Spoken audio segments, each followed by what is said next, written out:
The first half of 2015 was many things for the Royals. One thing it was not: boring. There were hit batters, broken bones, suspensions, and several trips to the disabled list. And there were remade swings,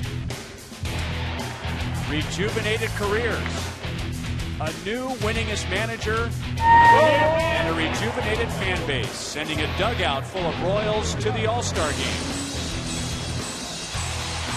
And most importantly, a league-best 4.5 game lead. And that about sums it up. Are you ready for the second half?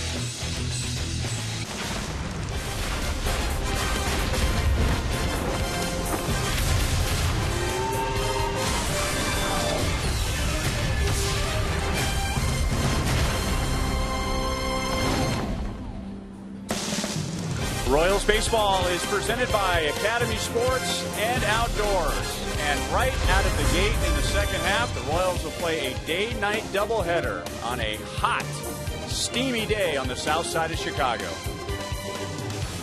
Hi, everyone, and welcome back to the ballpark with Rex Sutler. I'm Ryan Lefevre. Joel Goldberg and Jeff Montgomery will join us in the next segment. It was last year here in Chicago, right after the break. The Royals lost 4 consecutive losses to begin the second half. They were 8 games back. They ended up making it to the World Series. They're in a much better position beginning the second half this year. I'll say they got a much better start this year, Rhino, but that'll just tell you about a baseball season and how it can go up and down, up and down. You just never know. But for the Royals this year, they are strong, and they got much better offense for sure. And the Royals have been an excellent second-half team over the last 2 years. In fact, 2013, 2014 combined, the Royals have the best record in the second half in the American League, third best in the Major Leagues. We all know they're strong finishers, especially a couple of those offensive guys. Now somebody's got to pick up the slack for Gordon. Haas to the rescue. And the Royals have played very well here in Chicago. The Royals have won 10 of their last 15 against the White Sox. So game one of a day-night doubleheader is coming up. Joel and Monty will talk about Chris Young's great first half when we come back.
baseball is back after the All-Star break, and the Royals have not only the best record in the American League Central, they have the best record in the American League, and Ryan Lefebvre said it before. They got things right after the break here last year, and then they ended up clinching here late in the year. Then the fireworks earlier this season with the brawl. Joel Goldberg, Jeff Montgomery.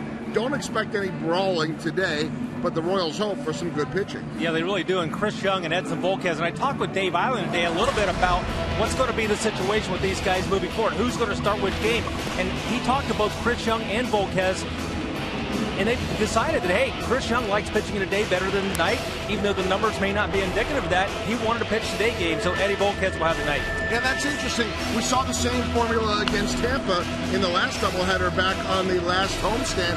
I mean, talk about that a little bit, too. Sometimes forget about the numbers, and Chris Young's a guy that's aware of numbers and studies and all that, but sometimes it's just up here, right? Yeah, I think so. I think he just feels comfortable. Plus, Edson Volquez doesn't like pitching during the day, so he said you can't keep everybody happy, can't please everybody, but those two really were the factors in making that decision. Okay, so Samardzija and Young in the first one, Danks and Volquez in the second. Big Chris Young warming up right now. Let the second half begin. ×2, a doubleheader. Ryan and Rex have the call next.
Ticket you play gives back to schools across Missouri, so play it forward with the Missouri Lottery.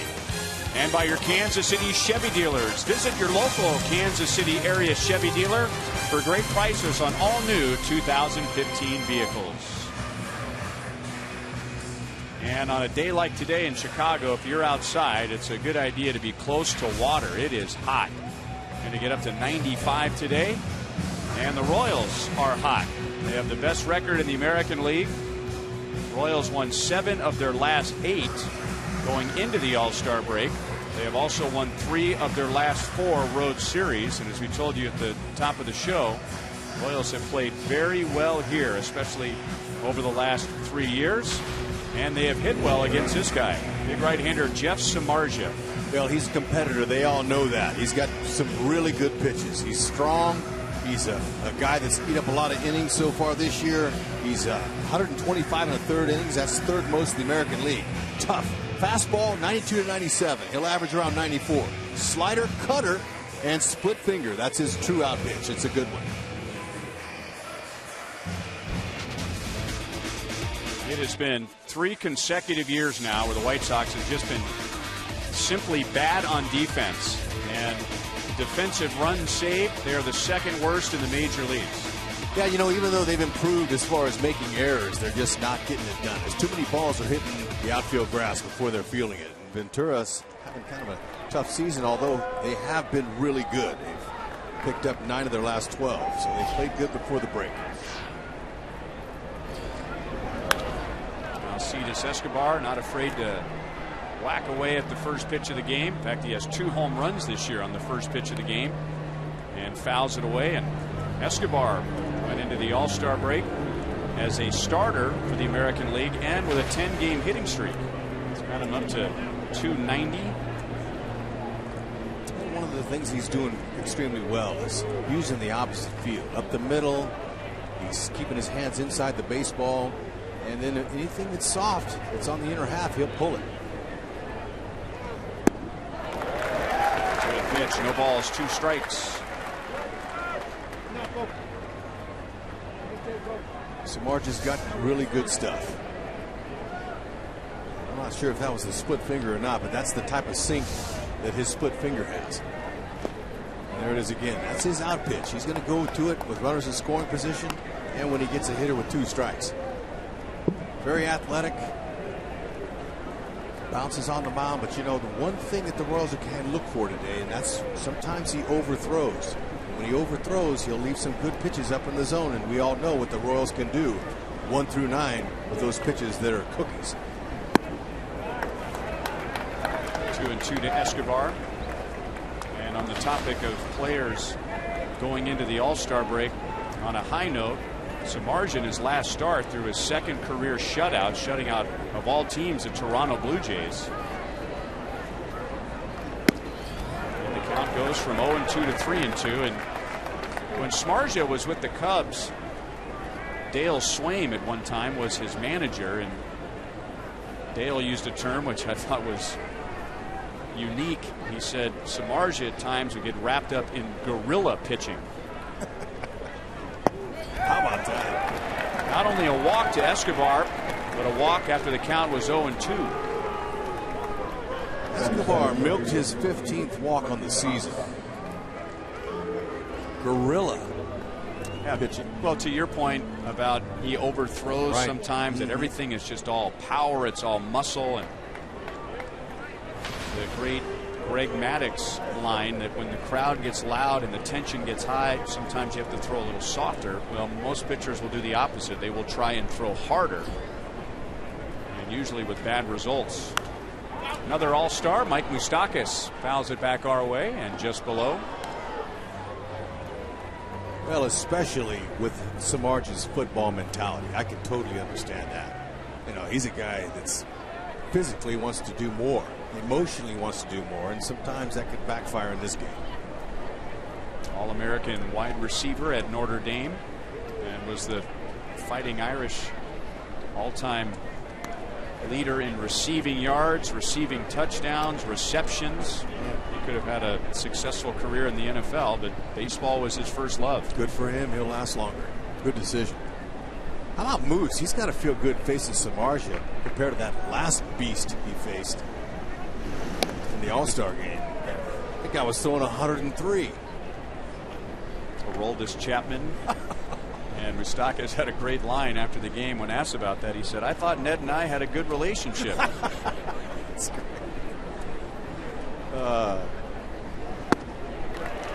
No balls, 2 strikes.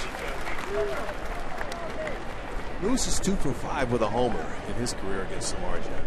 Samardzija going with what looks like a lot of off-speed pitches early. He knows he's facing a Royals lineup that's extremely aggressive. Escobar takes off, a strikeout, and the ball is dropped by Soto. So Escobar down to second base without a throw. And a runner in scoring position for our Honda most trusted player, Lorenzo Cain. Oh, is he trustworthy? This guy has really done a lot for himself and the team. He's boosted his batting average. You know, he's hit 500 over his last 10 games, staying inside the ball. Really, Lorenzo Cain continues to go pedal to the metal. he's got a chance to be an MVP caliber type player here in this league. Although Mike Trout will have something to say with that. First Royal since Bo Jackson back in 1989 to have 2 hits in an All-Star game. And I thought he should have been mentioned as an MVP in that All-Star game. Interesting how Pete Rose was on the post-game show. The first thing he said after Frank Thomas congratulated Trout, he says, "What about Lorenzo Cain? He had more hits than anybody. He had 2 hits." He was sticking up for Lorenzo Cain. I loved it. Because a lot of us were saying the same thing at home.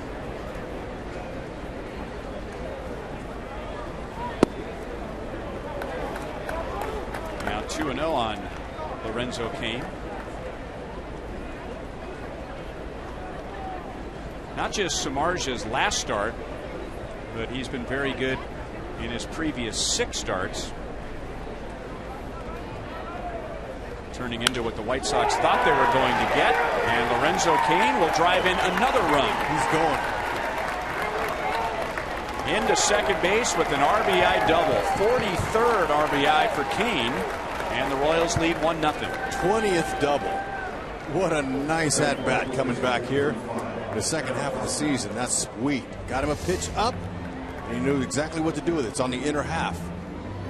Since June 20th, Lorenzo Cain, he's been raking with a runner in scoring position at .563. That's what an MVP type caliber player does. He hunts that pitch out and he gets it. It's a good rip. It's also 32 runs driven in for Cain against the White Sox, the most for him against one team. He also has 5 home runs in his career against Chicago, most against one team.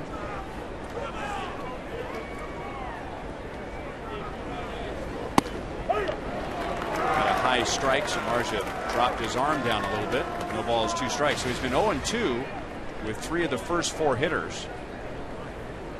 And like most elite pitchers, most of the damage done, if there's any damage at all, comes in the first inning. Trying to go higher with a fastball. And Hosmer chasing a similar pitch that Moustakas chased. 2 down. Once Samardzija gets into a little pattern and he can get you to swing and miss at that ball up, he's like a lot of pitchers. He's going to say, you know what? If you swung at it once, you'll swing at it again. So just elevated enough to get it underneath or above the bat of Hosmer.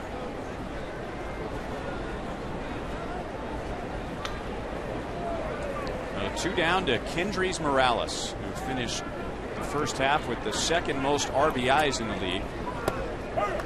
Off speed and in for a strike. Royals score first. Rhino, they're 33-10. That's a good mark. Getting on board, get up there and put a little pressure on the White Sox to come back.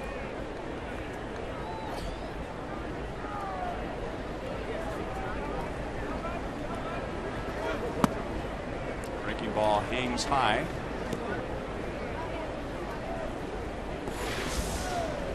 Only Mark Teixeira's had a good bounce back season for the Yankees, has more RBIs than Kendrys Morales, who, like a lot of Royals this year, has been most dangerous with 2 outs. Laid off the high pitch.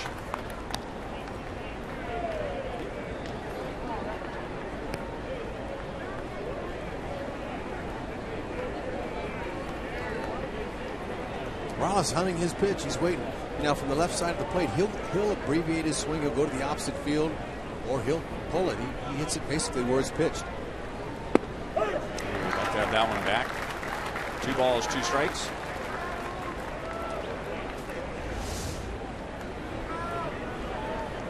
He'd love that one. That split the dish in 2. Good hitting part for power here. 335 down the right field line, 330 down the left, 400 straight away. Ball flies, especially in this weather. Cain takes off for 3rd, and that's grounded to Abreu, and will end the inning. It all started with a leadoff walk. Escobar down 0-2. He steals second base, and Lorenzo Cain gets him home. The low Cain trade. go.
Nothing.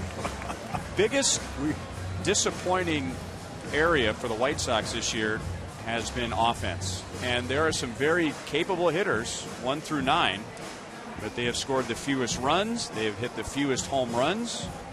They have the lowest on-base percentage and the lowest slugging percentage. They'll face Chris Young, and Kia will put us in the driver's seat, and that's exactly where Chris Young usually is, first time to the batting order. And when he told Ned that he preferred to pitch in the day game, there were no arguments. Volquez says, no problem, I'll take the second game. Fastball, slider, change. 3 pitches, and he gets the job done. He uses all 4 quadrants of the strike zone, the upper part, both sides, and the bottom, especially with that slider. That slider's been his most effective pitch. Hitters are only hitting 187 off of that slider, and that's the pitch there that he gets a lot of pop-ups on. Adam Eaton hitting just .245. He has 6 home runs, which is 3 more than his previous career high. So he's hitting for a lot more power, but not getting on base the way he and the White Sox would like him to. The Royals have been able to contain him so far in the games they played against him this year. He just 4 for 26 versus the Royals. That's good. Keep this guy off the base. He's very pesky, hustles, runs hard.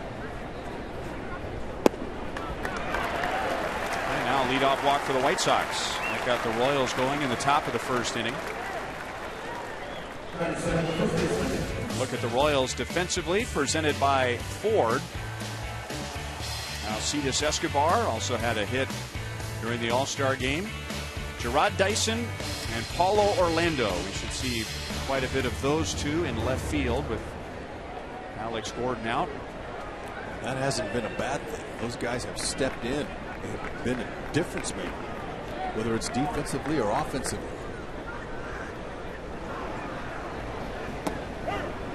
Nice strike to Jose Abreu, who bats second.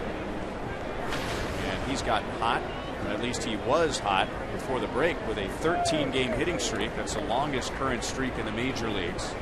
His home runs, I mean, that's a respectable number, 14 in the first half, but way, way down compared to at this time last year. It'd be surprising to see a hitter of his caliber hitting in the second spot, but he's been doing some things in that second spot that he doesn't normally do, hitting behind runners. And this is the 11th game this year that he's hit in the second spot, so it's been working. Eaton runs and is fouled back. That's a break for the Royals because Eaton had a pretty good jump. Yeah, and it's no secret that you can run on Young. So I'm sure that the White Sox understand that 70% of runners have been successful against Young in his career now. Eaton is just 5 of 8 in steals. So in fact, he hasn't been getting on base. Doesn't have a big steal total.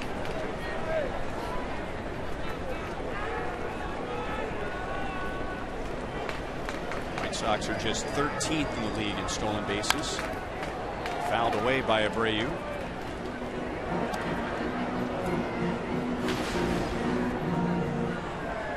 So he had more than twice as many home runs at this point last year. Batting average the same.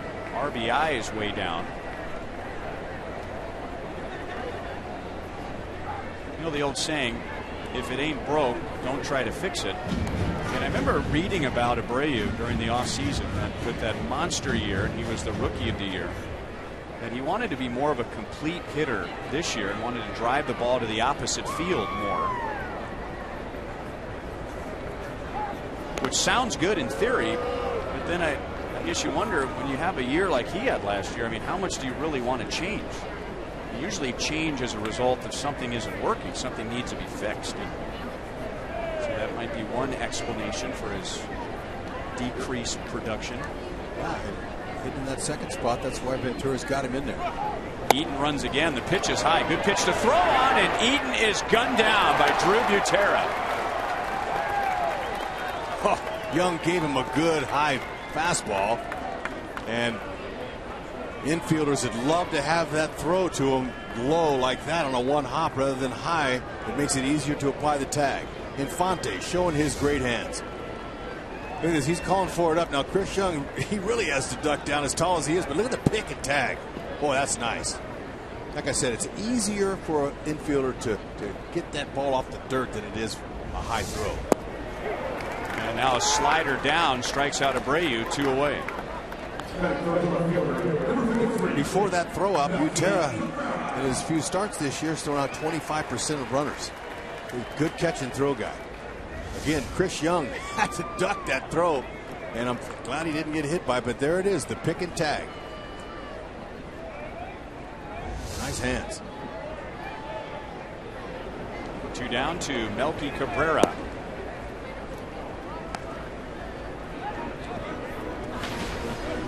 His first year with the White Sox, just 4 home runs in the first half.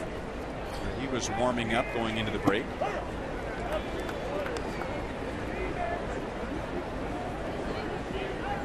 Hitting .357 in his last 19 games.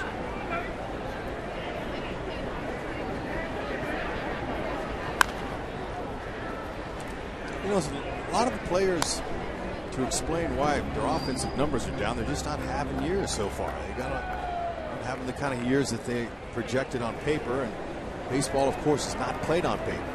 So we're just hoping that this heat will bring their offense back.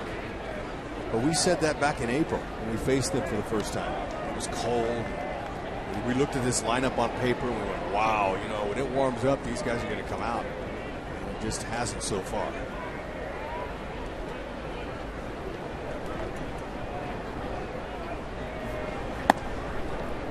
Two and 2 on Cabrera, and like Jose Abreu was in a much better position at this point last year playing for the Blue Jays. Home runs, RBIs down, batting average down. Hosmer plays a tricky hop. Young to the bag, and Chris Young faces only 3 in the bottom of the first inning. Nice first inning.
Opportunity for you to own a piece of the Royals 2014 postseason. The Royals and Jostens have teamed up to provide the only officially licensed American League Championship fan collection. The Royals have fan rings, necklaces, cufflinks, key rings, and more. Royals.com/fan-rings. Omar Infante, Alex Rios, and Drew Butera against Jeff Samardzija.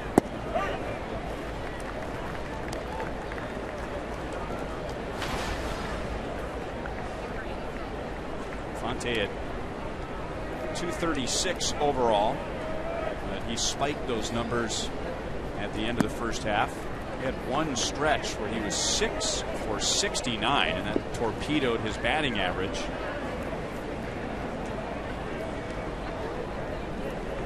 And when he found out that he was the leading vote getter several weeks before the All-Star game, I think it dawned on him, you know, I got to get my numbers up. Saladino makes a play at third base to get Infante. Tyler Saladino is one of their new players. Talking with Joe McEwen, one of their coaches. I said, what kind of player can we expect out of him? And he said, he's a baseball player. That's all he had to tell me. He tells me he can run the bases, he can hit, he can play third, short, second.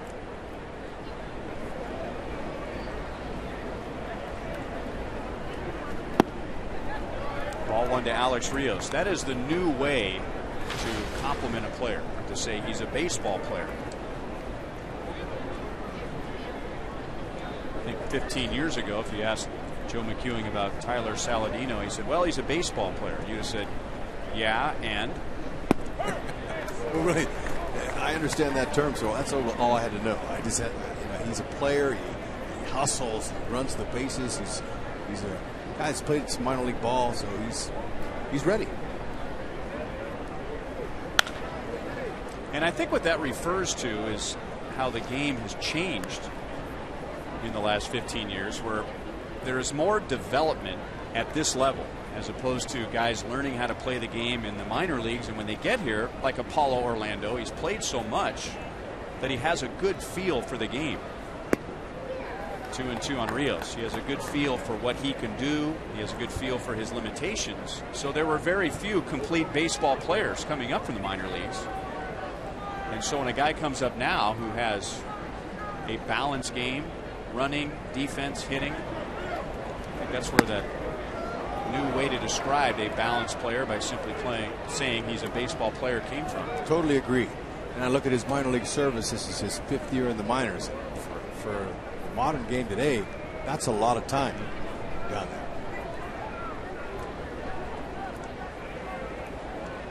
Full count to Rios.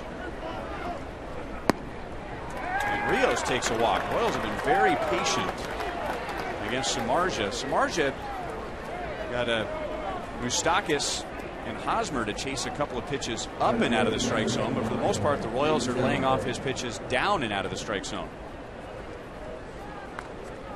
It's good to see a little plate discipline from the Royals early.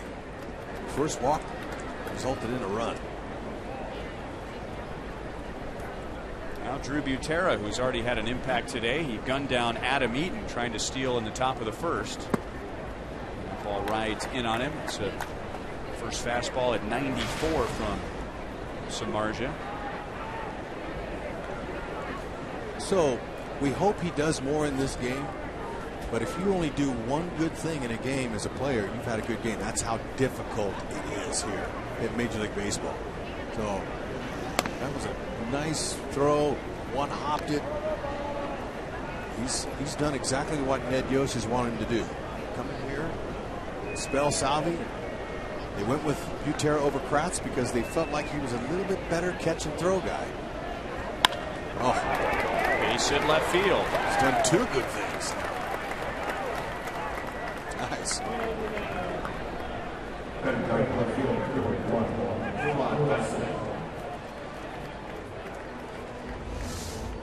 Dale Swaim, he's really big with hunting your pitch, obviously, concentrating on the Royals offense. Get the ball up, fellas. Get it up, see it up. Forget the ball in the dirt like they've been doing so far today. But recently, he's had an emphasis on head position. Really wants those guys to keep their head down on the ball on contact.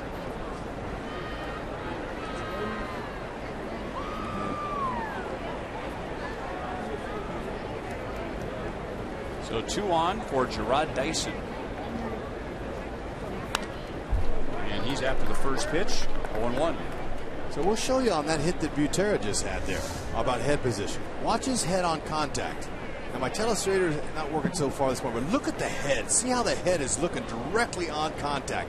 Swaim has been watching a lot of video with the players, talking with them about keeping their head down on contact. Bow to the ball. And that way you see it that extra few inches. Sometimes makes a difference.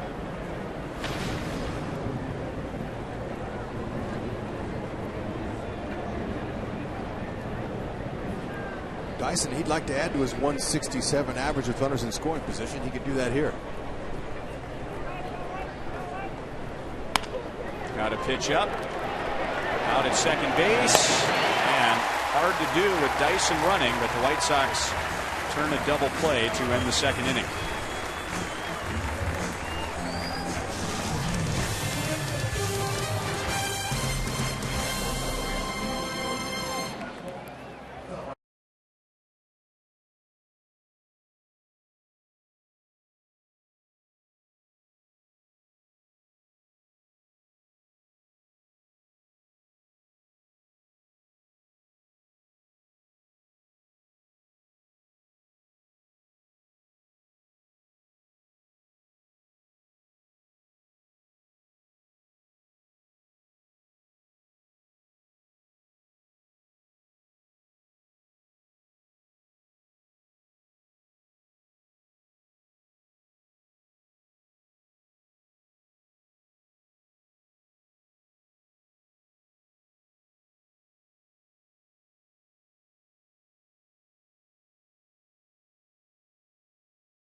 In Chicago, but we've grown accustomed to not only the closer cities like Chicago, but all around baseball to see Royals fans taking their show on the road to watch the boys in blue, and should have a big gathering here in Chicago for a weekend series. Day-night doubleheader today, day game tomorrow, day game Sunday, and hot. So unfortunately, if our fans were looking for a little Lake Michigan cool breeze relief, not going to be this weekend. Well, day games are piling up here now. This is the 6th day game in out of the last 9. They're 4-1. Day games haven't bothered the Royals too much. 2-0 from Chris Young to Avisail Garcia. He'll be followed by Adam LaRoche and Alexei Ramirez.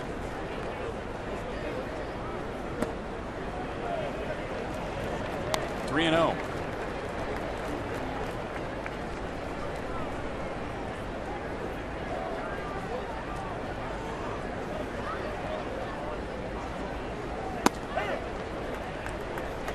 Another player that has been somewhat of a disappointment for the White Sox offensively. They were hoping for a full year from Garcia. He had a shoulder injury very early last season, and now he takes a leadoff walk. Second inning in a row that Chris Young has walked the first man. That'll bring up Adam LaRoche. Don't miss the 4th round of T-Shirt Tuesday. That's coming up next week. The Pirates will be in town, one of the best teams in the National League. And on July 21st, the first 10,000 fans received this modern-style charcoal gray tee, courtesy of Papa John's. The gates open at 5:30 for the 7:10 game. Royals.com/T-Shirt Tuesday or call 1-800-6-ROYALS for tickets. That's a good-looking shirt. Pirates are coming. That's exciting. That's a series I've been looking forward to all year, building up to it. But then now we're seeing what kind of season that the Pirates are having. No question, it's going to be could be a showcase of what could yet to come.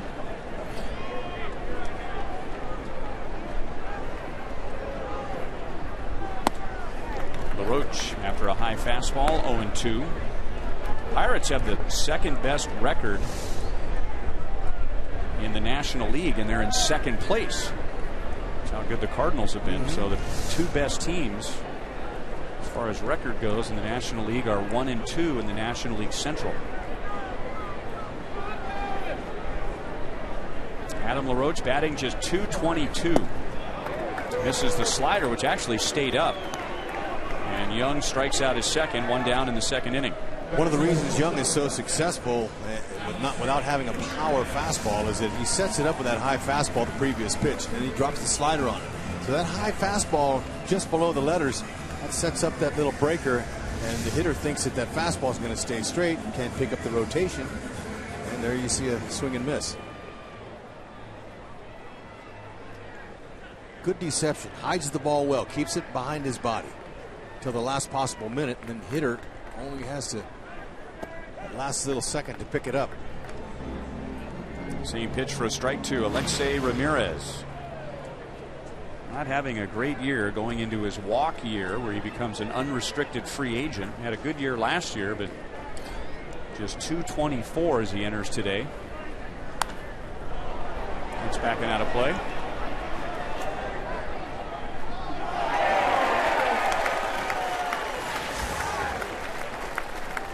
Well, I guess you go for the fastball and hope you can hit .217.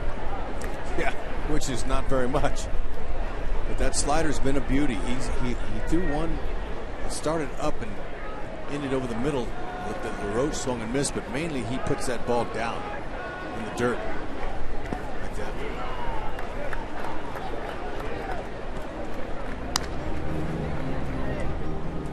Butera showing off those hands. Very soft. Turn him over, flip him over, thumbs out. You notice how he used his right hand. He closed all of his fingers in it just in case that ball would come off of it and hit one of those fingers. You don't want that to happen. Pokes it into shallow center field. It hangs up for Lorenzo Cain. And there are two down. You know, another thing I noticed too is, you know, most catchers on a ball like that, they will just fall to their knees to create a wall to block the ball. But I noticed for Butera the tremendous amount of flexibility in his ankles and in his knees to get that low. Look at how those ankles bend out. And he didn't fall straight to his knees. He was flexing down to his knees. That hurts me just watching. Yeah.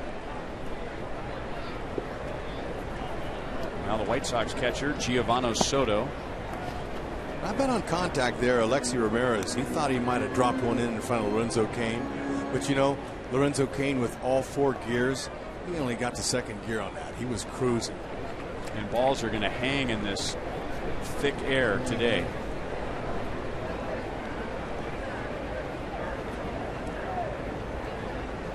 Garcia runs. Butera tested again and out at second base. And Garcia wagging his finger at his own dugout, so he thought he was safe. Jerry Meals, the second base umpire and crew chief, made the call, and Robin Ventura's out of the dugout, and the White Sox video room will take another look. Well, sometimes that throw is up the line on the first base side.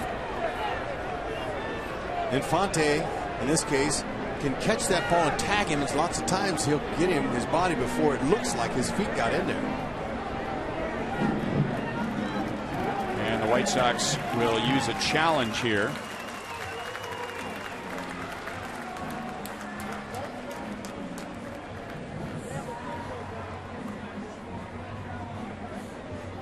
Garcia from Venezuela, Infante from Venezuela, Escobar from Venezuela. So they're catching up while we wait to see the replay. Garcia, he waited a couple of hitters before he attempted. He had 4 stolen bases before this one here, and ooh, I don't know, that's a tough angle. And he's been caught 5 times, so he doesn't have a great percentage. Let's see the tag, catch the tag. Hard to tell with that angle. Now here's where the advantage is for the Royals. Did he make contact there? But now his foot's out of the frame. The advantage here for the Royals is the call on the field. So it may not look like, and I say look in quotations, it may not look like Infante tagged Garcia in time, but there has to be clear and convincing evidence that he missed the tag. Yeah, I did not see that.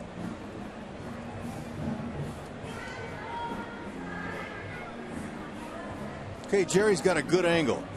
Same angle we have. Tagged him. Looked like he didn't quite get him until the left armpit. Jerry Meals is as close as you can get. Did he make contact there, there, there? It looks like that right there was the first contact. Jerry studied it out. Got a good view. Always helps when the umpire's in the right position. And of course, these guys have been doing this for years. Most umpires got to do 10 years of minor league ball before they even get a sniff as a big league umpire. And once they get here, it's their job until they don't want it anymore.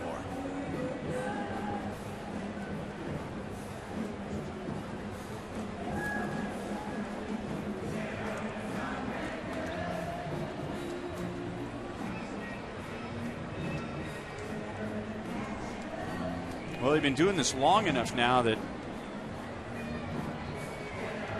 I would think, and it's hard to put myself in this position because there's a lot more pressure down in the White Sox video room, but I don't know if I would use my challenge.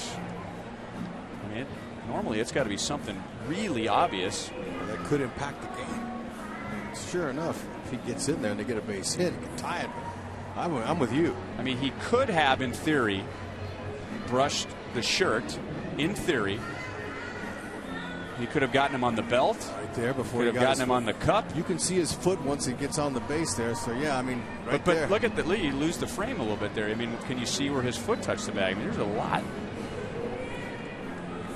But one thing Chris Young doesn't have to do during this break is throw any warm-up pitches, because it's plenty warm here. Yeah, he's got to go. Inning over. Drew Butera has gunned down 2 runners in 2 innings.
as the backup catcher that they were happy with his defense, and he has provided defense in each of the first 2 innings today.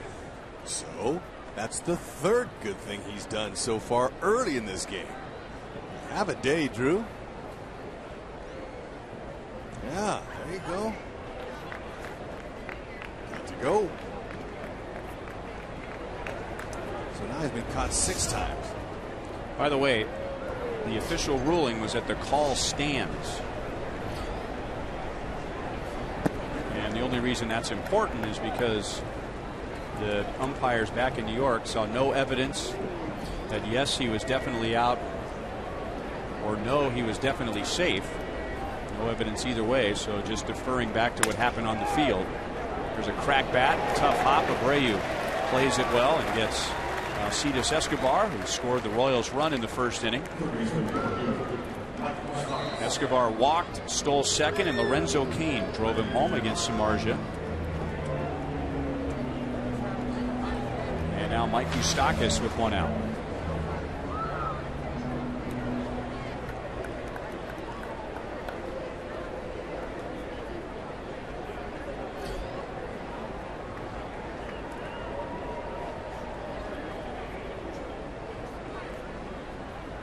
We've had a little more advantage this year. We get correspondence with New York, and the emails sent out after viewing all relevant angles, to which of course I always respond, as opposed to irrelevant angles. It's important. Yep. We're glad they're not using irrelevant angles. The replay official could not definitively determine that Omar Infante did not tag the runner on his right jersey sleeve prior to Garcia getting to the bag. I like it. Yeah, it's a nice little explanation. Yeah, it's perfect. There we go. Thank you.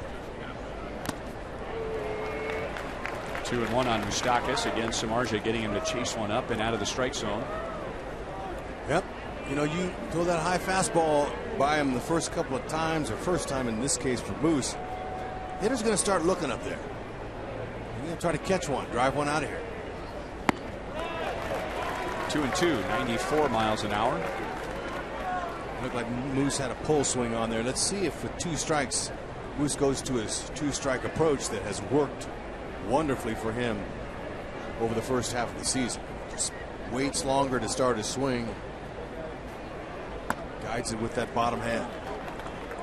That pitch was too high to be tempting.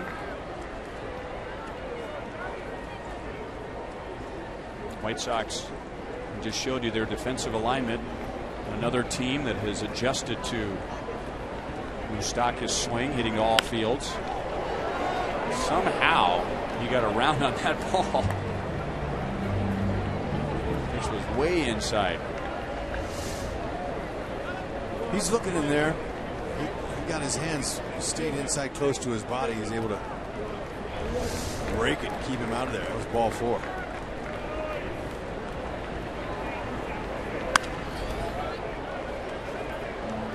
Still 3-2. Ned Yost hinted before the game today that Mike Moustakas could rest for the second game. Lefty John Danks will be pitching for Chicago.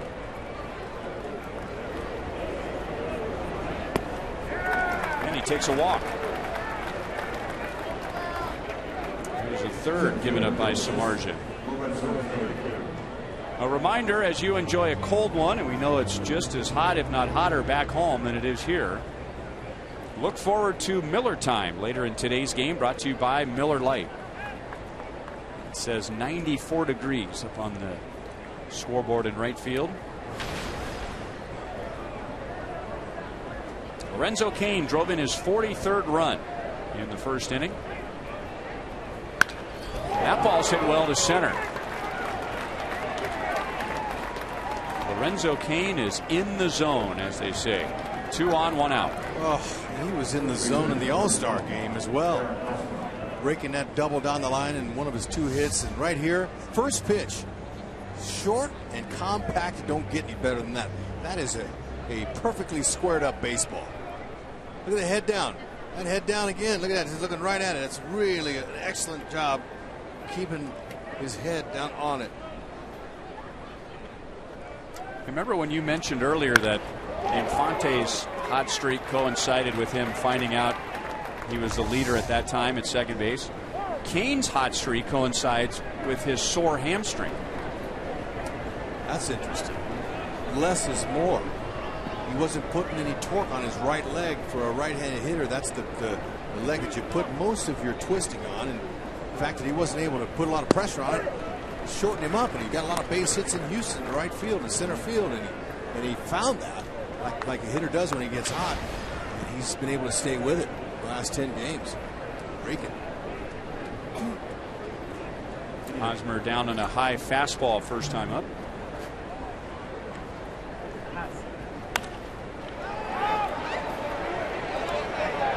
Saladino in foul ground, 2 away.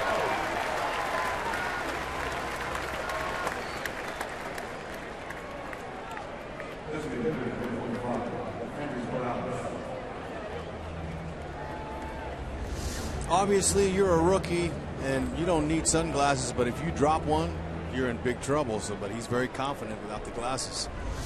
On a really high sky here in Chicago. There's a few little puffy cotton clouds out there. Sometimes that helps, but you don't want to get caught dropping a ball with no glasses. You need a big hit here.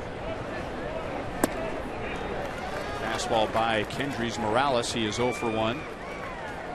And we brought this up before when we've been in Chicago for a day game, or at least in this ballpark for a day game. Similar to Detroit, this ballpark faces south, where most ballparks face north or northeast, so it is a much tougher sun field during the day. 1-1 on Morales.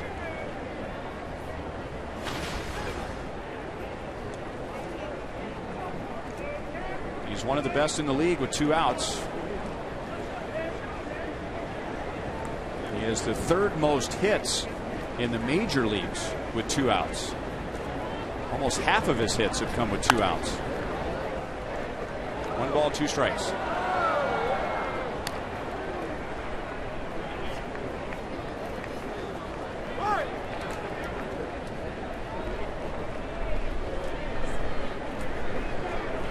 So far, Samardzija has been able to hold down the Royals. They have had 6 base runners in the first 3 innings, and only 1 has scored.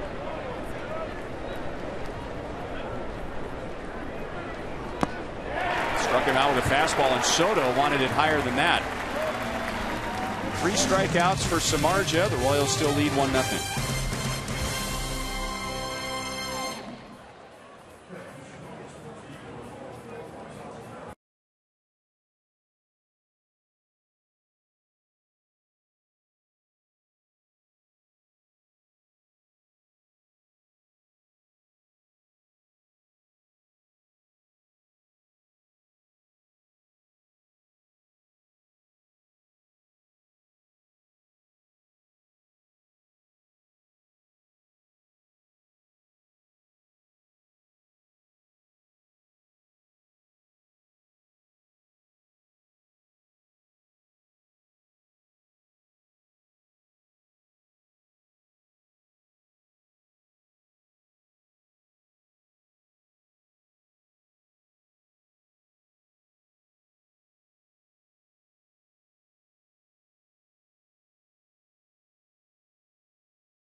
Home improvement needs, and by your Midwest Ford dealers. Visit your MidwestFordDealers.com.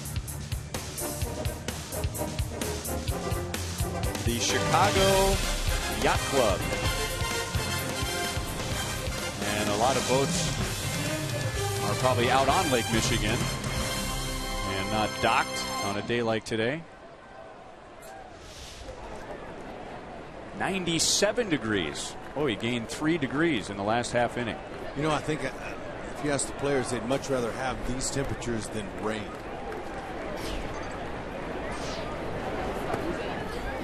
Or cold.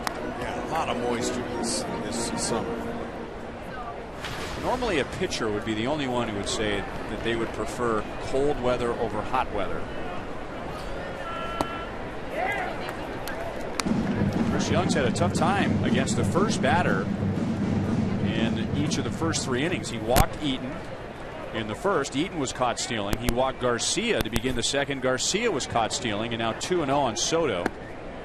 And now 3 balls, no strikes. Soto was at the plate when Garcia was gunned down to end the second.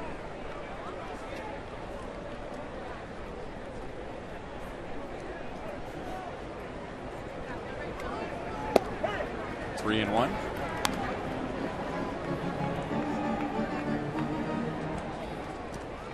Chris Young, typically one of the best in Major League Baseball against hitters beginning an inning. Hit to left field. Dyson at the track. Dyson leaping, and it's in the first row. Giovanni Soto hits his 5th home run of the year, and Chicago ties the game at 1.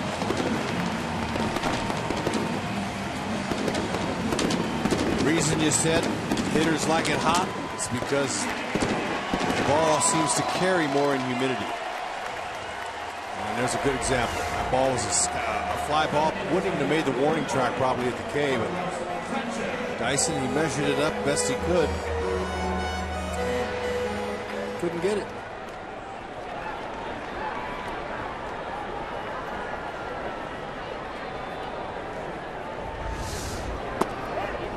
Strike to Carlos Sanchez. That's where he wants to be right there, Chris Young. 0-1, getting ahead of hitters. It's when you fall behind, the hitter knows what's coming. And that's exactly what happened there. 3-1 count. He knew that hitter was coming. He got on top of it just enough to hit it out of the ballpark.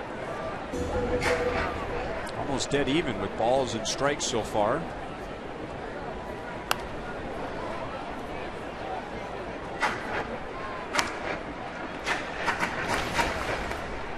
Switch hitter Carlos Sanchez, batting just .184.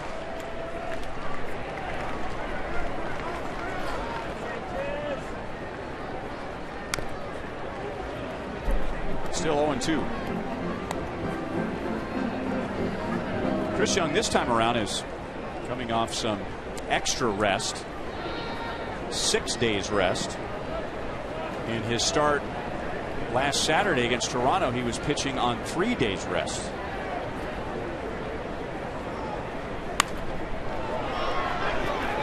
Out to Dyson in left field.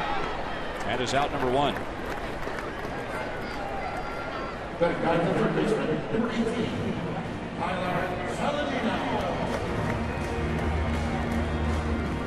the leadoff man has reached in each of the first 3 innings against Chris Young. Not a bad crowd. We wondered how many would be here for this game that was not on the original schedule. This is a makeup game of a rainout when the Royals were here in April, but a nice gathering as the White Sox are playing better. Saladino drops down a bunt for a base hit, going in just his 4th major league game. Bud, you brought this up many times, talking about bunting for a base hit, that if you put it in the right spot, you can sell it or you can give it away sooner rather than later. And that was almost like a sacrifice approach. He read Moose. Moose was a little bit back, even with the bag, and he said, I'm just going to put it down. I know that I can beat him to first base. All I got to do is get it down. I don't have to be down the line. Just get it by the pitcher, and he did. It's a great weapon for a guy like him that can get on base and steal. His first career hit was a triple. Saladino. It's just his 3rd big league hit. Adam Eaton walked in the first inning and was caught stealing by Drew Butera. Saladino runs very well, and he has a very threatening lead. Enough to get Young to throw over there. He has not attempted a stolen base at the big league level yet.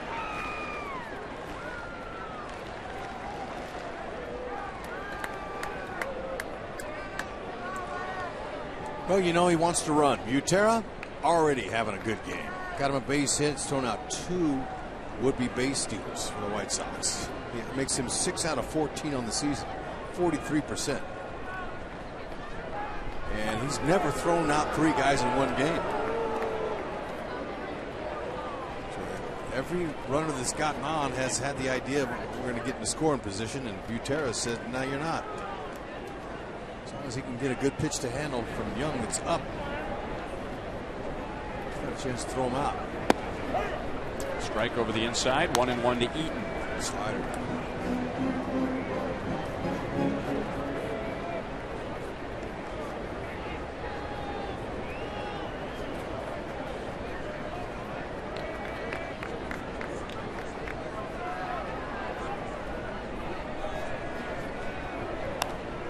Got him to chase a pitch up and out of the strike zone. 1 ball, 2 strikes on Adam Eaton, who had a big year last year for the White Sox, and they signed him to a long-term contract extension prior to this season.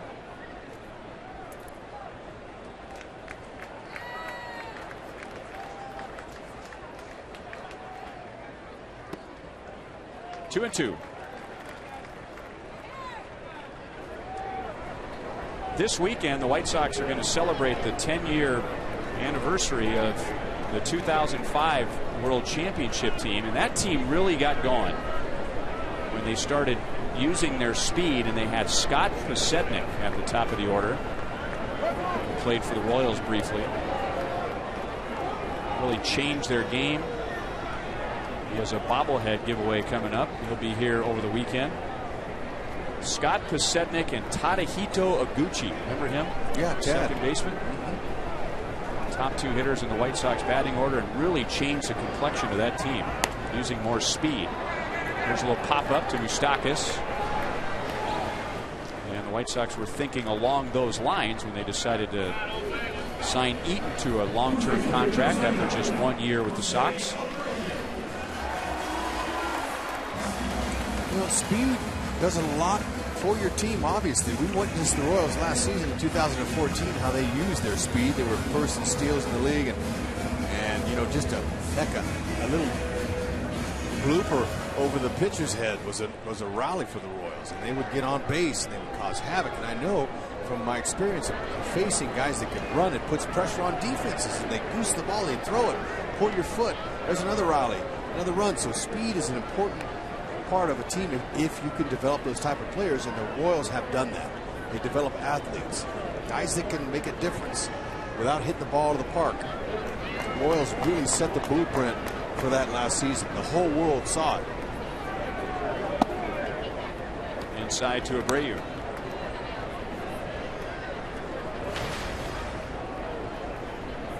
Young got him with a slider in the first inning.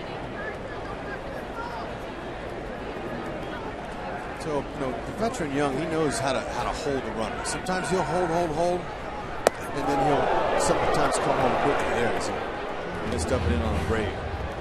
So he's going to vary his hold times, and that's really a deterrent for some runners.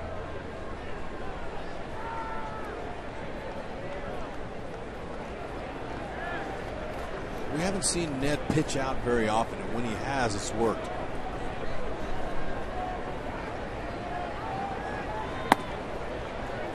And 3-0 on Abreu. Several 3-0 counts for Chris Young in the first 3 innings.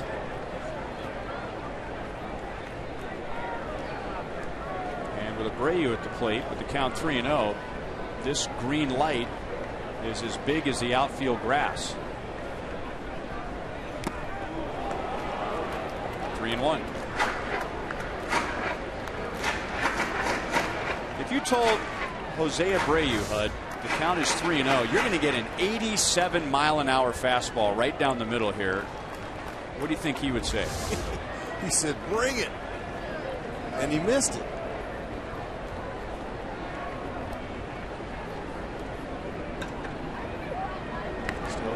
eye on Saladino, who had shortened his lead before Young threw over there. Maybe trying to con Chris Young into thinking that he's not going to run, although it'd be very unlikely with Abreu at the plate that he would take off. And now Abreu walks. 3 walks for Young, 3 walks for Samardzija in the first 3 innings. And yet just a 1-1 game.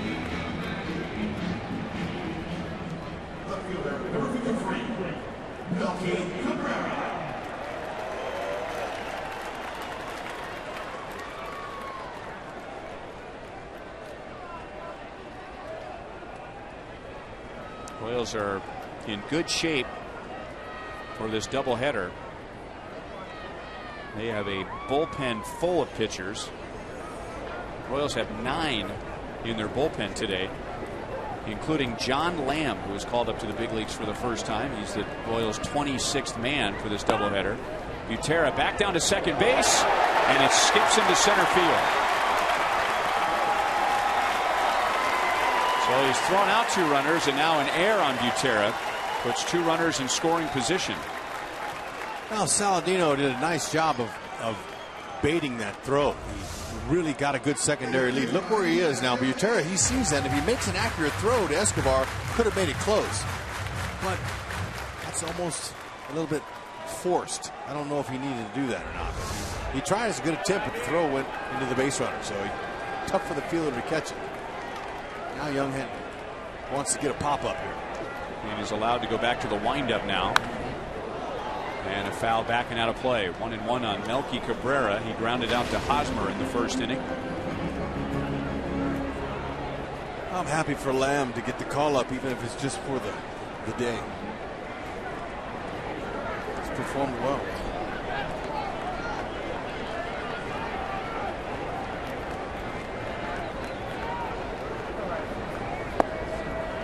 Two and one.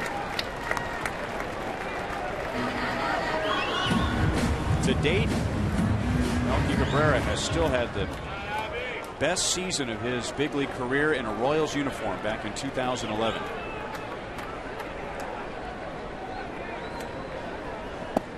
Good pitch right over the outside. 2-2. That was that great outfield of Alex Gordon, Melky Cabrera, and Jeff Francoeur. First time in Major League history, the team had 3 outfielders with at least 40 doubles. And Chris Young buckles down, fighting his control, and he gets through the 3rd inning. Soto homers, however, and ties the game in 1.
Play daily fantasy baseball for free on DraftKings.com with the official daily partner of MLB. Just enter the promo code BRoyal for free entry. Mike Moustakas among the list of players to watch today. Omar Infante leads off the 4th inning. Omar grounded to 3rd in the 2nd inning. Royals got their run in the 1st. Alcides Escobar scored on a double by Lorenzo Cain.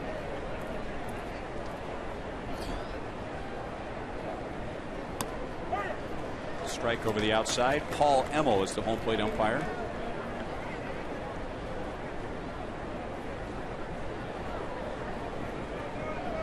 Jeff Samardzija started his big league career with the Cubs, but he was actually a White Sox fan. Grew up in Indiana, so this was his childhood team. Traded from the Cubs to the A's last year, and he was with Oakland when the Royals beat them in the wild card game, and then traded to the White Sox this past off season. He's a free agent at the end of the year. Hit to center field, and Adam Eaton is there for out number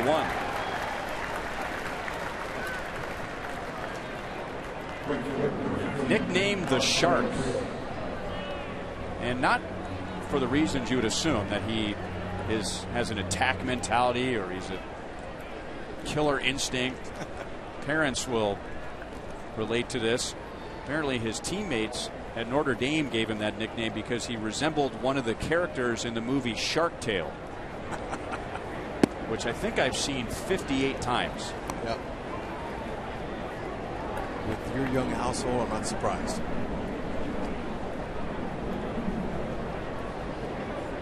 Alex Rios took a walk in the 2nd inning.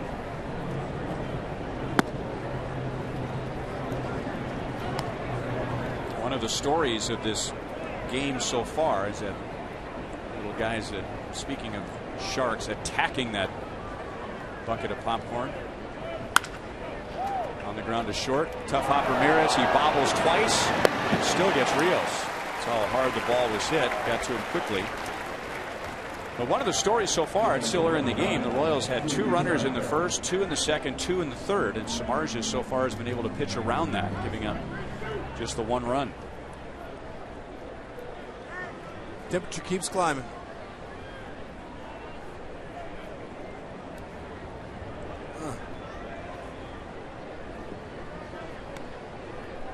That last Sunday game before they went out to the All-Star break, that was a hot one at the K. It had a big effect on the game too. Field got hard, baked, so it got hard. So there was hops all over that the Royals and the Blue Jays weren't used to.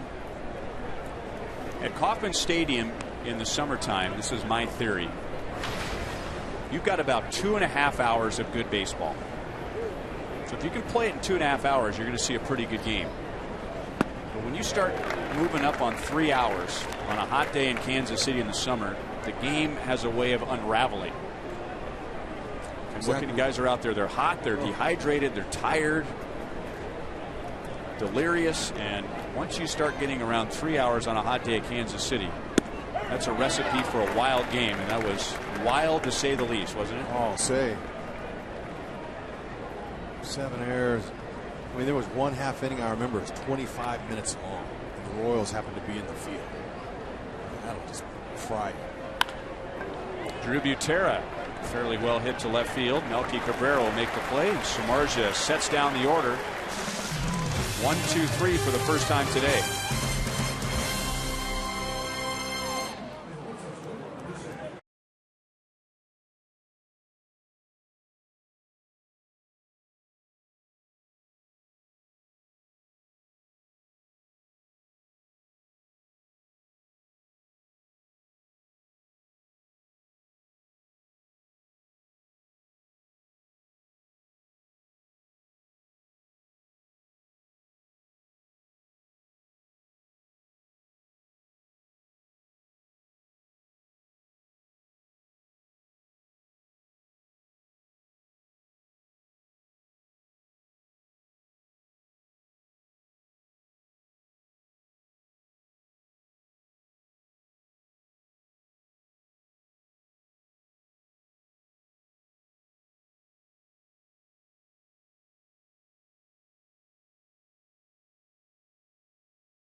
Having a great year, 9-1 in AAA, and thrilled to be here as that extra 26th man.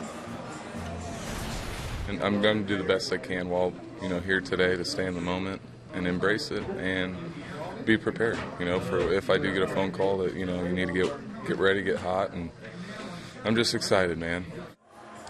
Well, John Lamb is having a great season. I think, guys, it's such a reminder of how top prospects all go at different paths. He's dealt with injury. This was a guy that was considered their top pitching prospect along with Mike Montgomery, and we saw it in Seattle. Mike Montgomery finally starting to make it.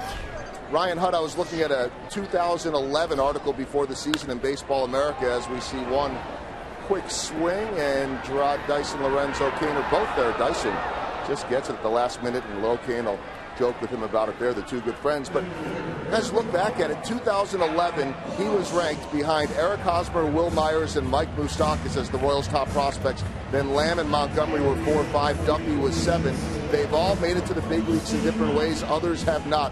John Lamb is having a great season, very cerebral, and talking to him today about just enjoying this one-day experience and then continuing to do his job down in AAA until he gets the call.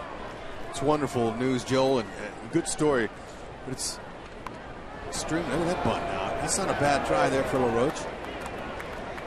A young player, a prospect, drafted high like that, the most important thing is that the player does not give up on himself. That's the whole key to it. If you listen to all the naysayers, all the negativity, and all your friends that are saying, well, maybe you should start going back to school or finding something else, then you're in trouble. Stay with your heart. Keep pushing, keep pulling. Just like Paulo Orlando, 10-year guy, he didn't give up, and look, and he's making his mark right now. So the best is yet to come for Lamb. I'm excited for him.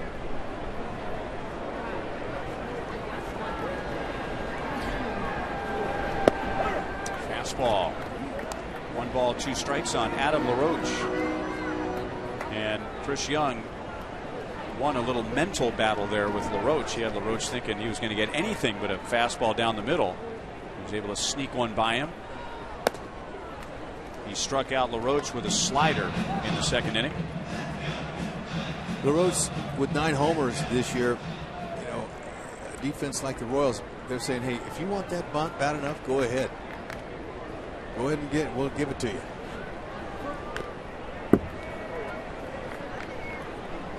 And it's been an interesting year for LaRoche because he's a Gold Glover at first base. He's not getting a lot of chances to play first base, so that's part of the reason I would say I haven't had a chance to talk to him about the fact that he's not as productive as they thought he would be at this particular point. But he's not playing the other side of the game. He's not playing first base. Line to right, and that's the way it goes when you're struggling.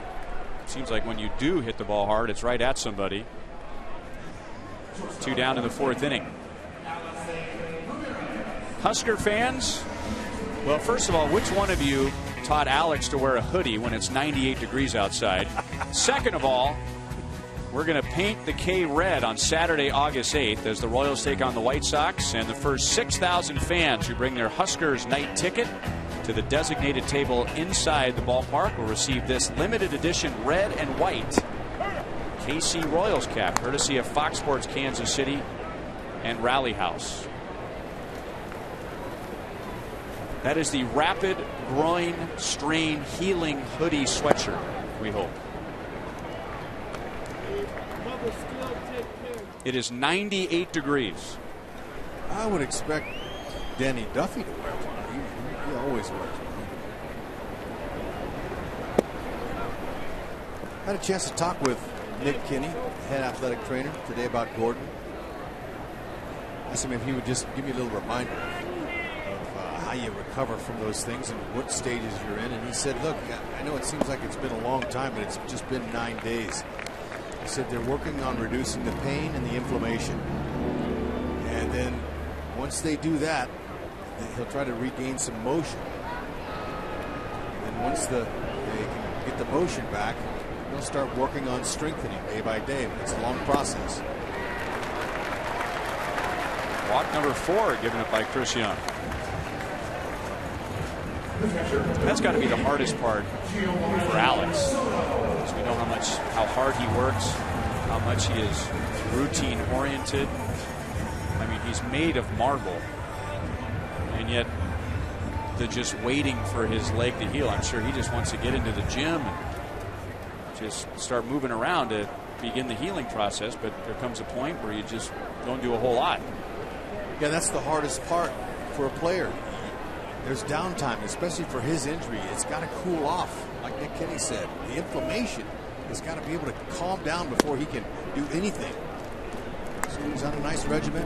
We're going to continue to work him and just do little things at first until they're ready, until Alex is ready to get some motion going.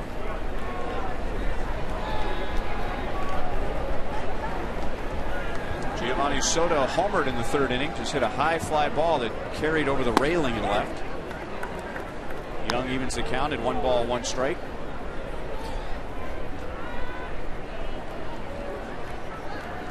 Former National League Rookie of the Year, Giovanni Soto, on the other side of town.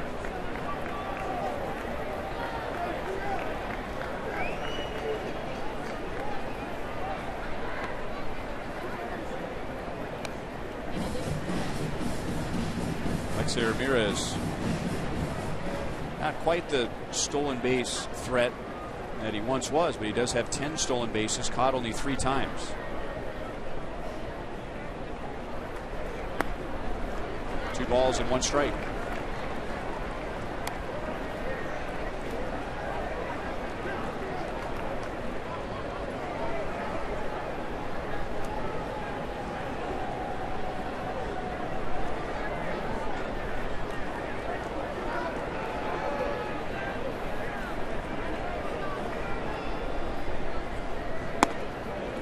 Now 3-1. Like we've seen in some of Chris Young's starts this year, there's been times where his command hasn't been exactly there, but he has a great ability to battle, to keep this team engaged, to continue to compete, get back into counts like this one right here. 3-2. He does that with mainly the fastball, slider, and then he'll mix in some changeups to keep him honest, especially third time around in their second time through the White Sox order now.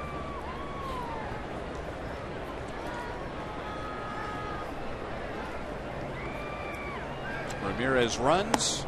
Soto strikes out. So with a season high 4 walks in the first 4 innings, Chris Young is still only allowed 1 run.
Cincinnati on Tuesday night. The Royals well represented, and they contributed.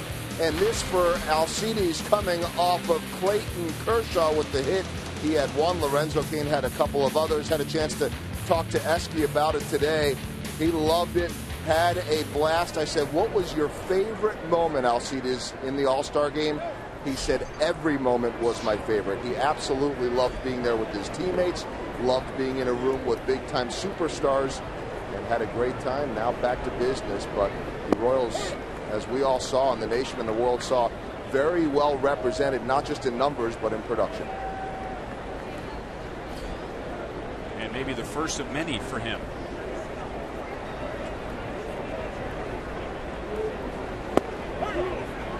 0-2 on Gerard Dyson. I asked Ned Yost if he felt at all refreshed after the All-Star game. He loves the All-Star game. He's been there many, many times as a coach. This was the first time as a manager. And he said, I had a great time, but after all the interviews and all the parties after the All-Star game, he didn't get to bed until 2:30, and then a car picked him up at 4:30 so he could fly home to Atlanta for a couple of days. So he flew to Atlanta early in the morning on Wednesday. He said he went directly to his tractor, spent the day on his tractor, and look at that. I mean, that looks like a team picture. That's just the Royals part of the All-Star game. That's beautiful. Dyson with a one-handed swing hits it out to Garcia, one down in the 5th inning. You got to be proud of your Royals, and especially the manager Ned Yost. Everything went just as planned. He was well prepared. Remember the week before, all the questions, and he talked about how many hours he would spend away from his team working on the All-Star game. And now that we're past it and they won, and he got everybody in there, you know, he was so prepared and did such a great job for Kansas City. You got to be proud of the work he put in.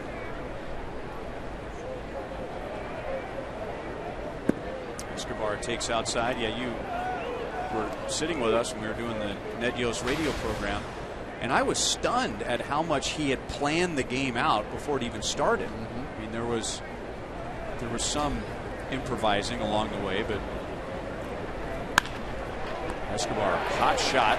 Saladino will throw to first in time. A lot of pre-planning that went on, and that was executed almost to a T when the game was all said and done. Right, and you know, his other managers, Lloyd McClendon and A.J. Hinch, you know, those guys were basically along for just the ride, and Ned did all the work because he had to have all that done before they got there, and Ned and his staff were real well represented. But Swain worked with the hitters, Rusty Kuntz through batting practice, and some of the other coaches through their BP. So it was a normal routine day for those guys, but they all did a fantastic job.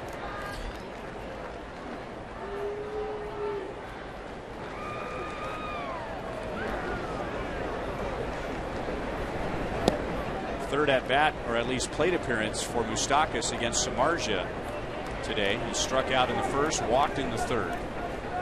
He is homered off of Samardzija this year, and that was in his third plate appearance on opening day. And it wasn't just any home run for Mike Moustakas. It was the first home run to left field. And that was a preview of things to come for Mike Moustakas this year. Sure was. Right pitch, right area, perfect swing. And I knew he was going to have a different year after that first hit of the year was an opposite field shot. Ouch.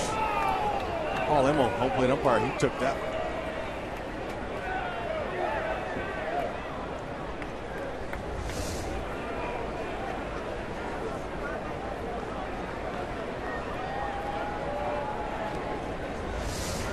A lot of respect for the home plate umpires, shown by both the catcher and the hitters.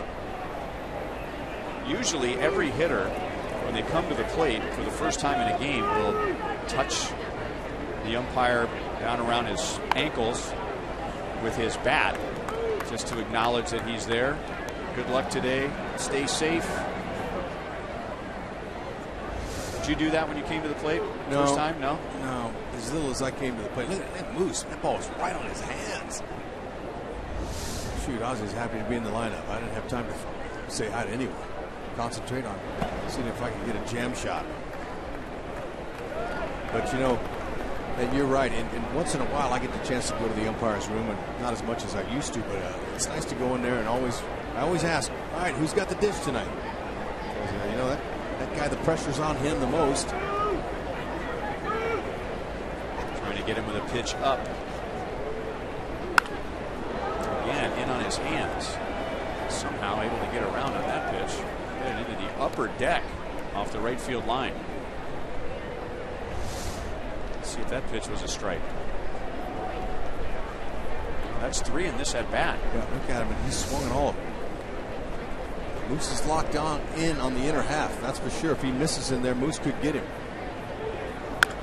And he missed inside again. That time Soto was set up outside. They're trying to change the direction, thinking, like you had said, Hud, that he was sitting on inside, and Samardzija missed over the inside part. Moose fouled that one off of his foot. Doesn't show a lot of pain. He's a tough guy. He wants to look for that cookie here, but you can see the grid, all those pitches inside Samardzija's going with. 3-2.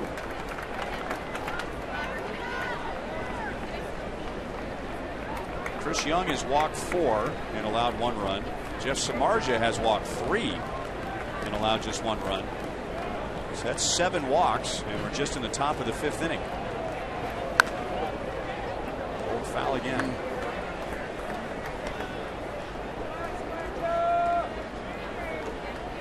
Down early in the count in the 3rd inning. Moustakas had a long plate appearance, reached with a walk.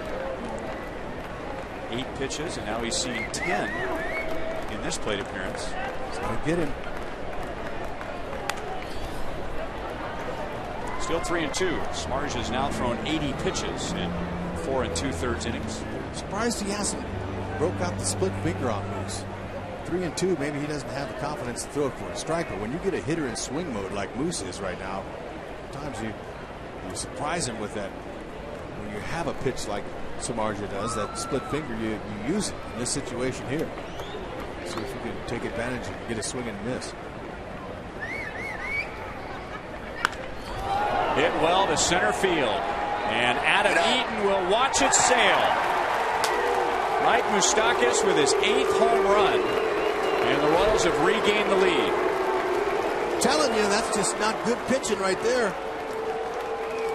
You get a guy that's been swinging at pitches way off the plate, inside, and you got him in swing mode, and you leave him a cookie there, you're going to get hurt, and Moose got him. Not surprised to see that. On the line, 400 feet on a cookie. Moose said, thank you. About time I got one I could handle. But that's what you do. You foul him off. Look at the head position again. Oh, yeah. Dale Swain loves that head position on contact. I'm not surprised that ball was lined out of here. Adam Eaton, the center fielder, I have to check him when he gets in his dugout for tracer burns on his face. Just missed that one. First time that Kane has been retired. He has a 2-hit game and an RBI. Mike Moustakas puts the Royals in front 2-1 at the end of 4½.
His last half inning.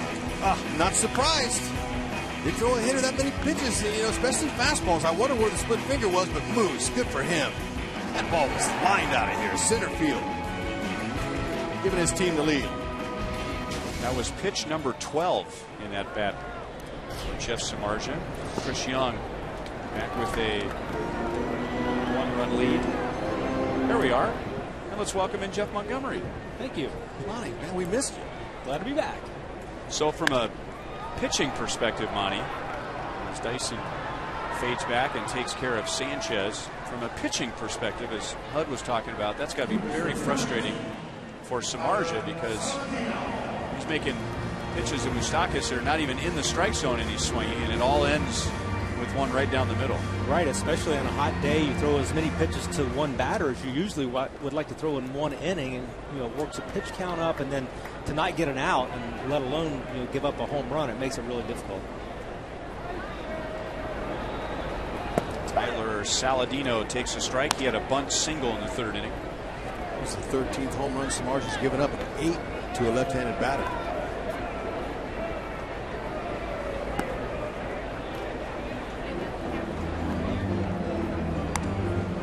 When you're swinging, we saw Moose swing at those pitches inside, and then you get one, your eyes light up, and I'm not surprised to see him hit it as squarely as he did. Crack bat, Blue. Escobar takes care of Saladino, 2 down. But that was a heck of an at-bat by Moose. Gotta love that. Remember, Royals fans, you still have the exclusive opportunity to purchase an autographed copy of Dayton Moore's new book, More Than a Season. 100% of the proceeds will support Dayton's charity, See You in the Major Leagues. So for just $25, you can purchase your autographed copy today at Royals.com/More Than a Season. 0-1 on Adam Eaton. He has walked and popped out to third. 80 pitches for Chris Young. Ball's hit well to right field. And Adam Eaton has tied the game with his career high best 7th home run.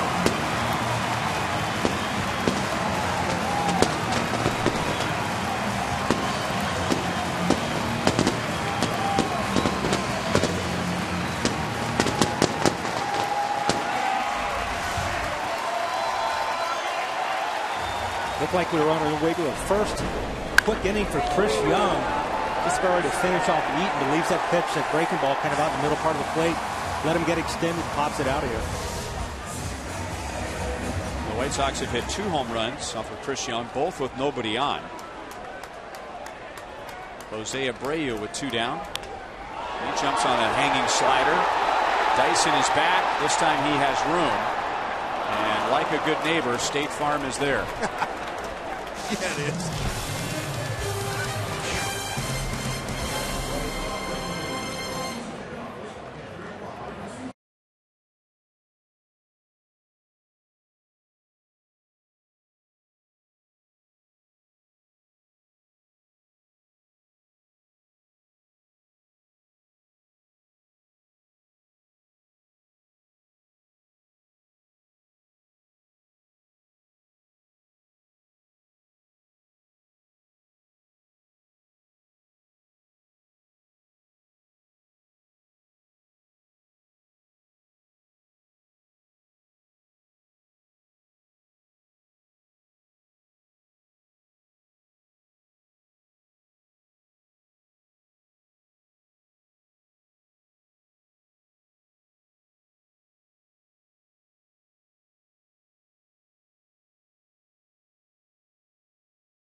2 runs in his 5 innings. 82 pitches, but he probably feels like 102 pitches with temperatures in the upper 90s.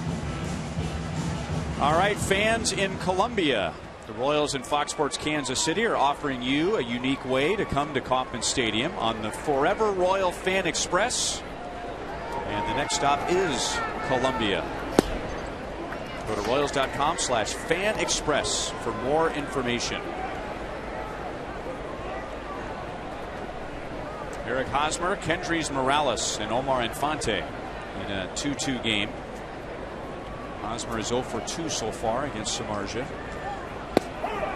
And the Miami kid has always been a better second half hitter than first half hitter. He's used to this weather.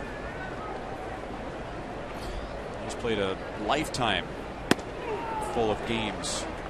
Temperatures hot and humid like today.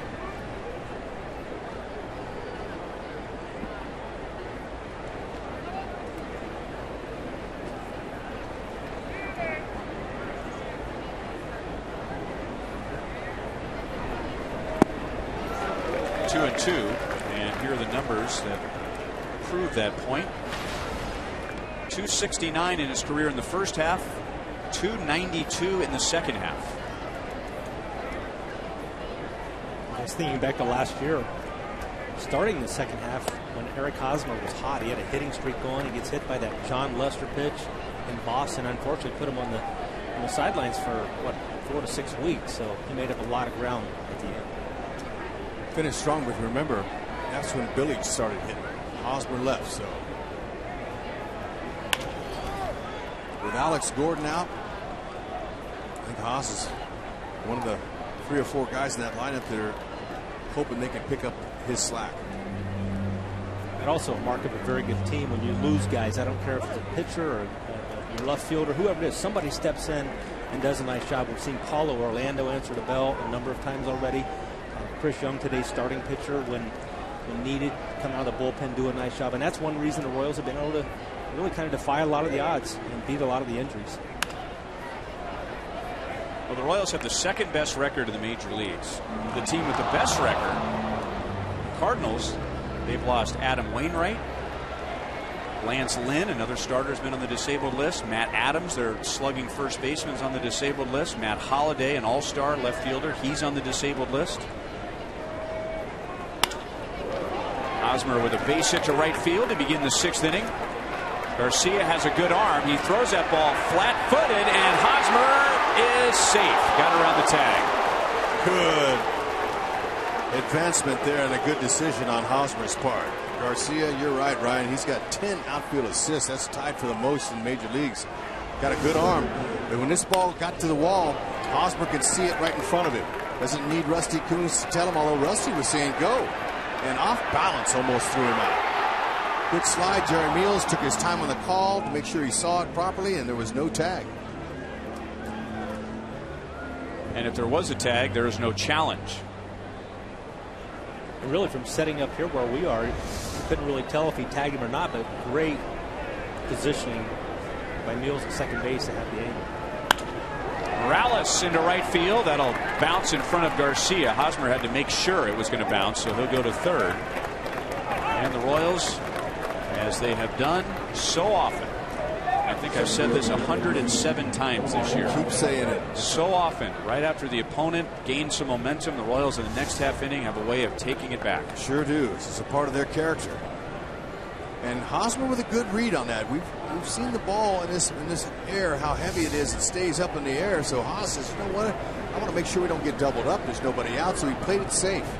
Now, late in the game, tie score like this, he probably would have taken the on contact and just came home all the way. But right here, they got a chance to get a little rally going. Guys, this is the time you want to get on Samardzija. He's got 92 pitches here. We saw Chris Young likely going to be finished due to the heat, due to the situation. Less pitches, but Samardzija's still out there. But get a couple guys on early in this inning, want to take advantage of it. White Sox will get 2. The Royals will get a run.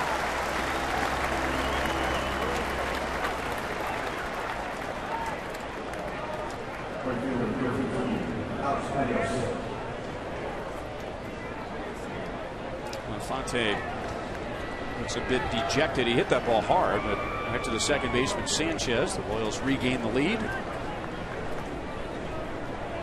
So high fives all around for Hosmer, Morales, and Infante. And once again, the Royals answer. And now Rios takes one inside. Alex has walked and grounded hard to the shortstop Ramirez.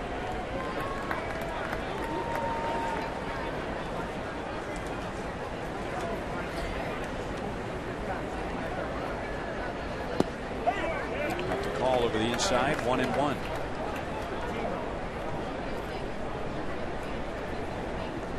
You mentioned the 95 pitches, and Samardzija just trying to get to the 6th.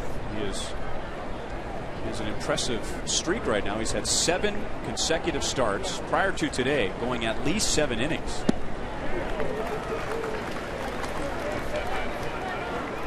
He has thrown the 3rd most innings in the American League. Highest pitch count for him this season is 120 pitches, and that was back in May 17th at Oakland, where it's cooler. That is foul. Still 1-2.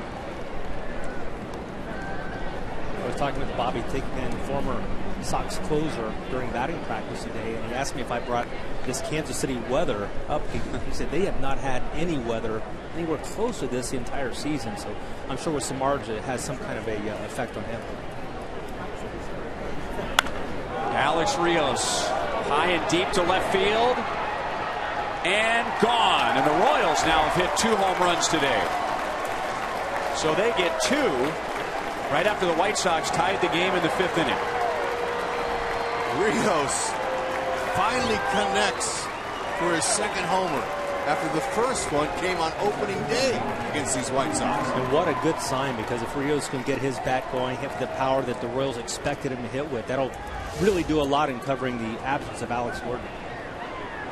It's the slider that was on the inner half. Rios didn't look like it fooled him too much. Good balance. Head down on it. And had a nice little uppercut swing.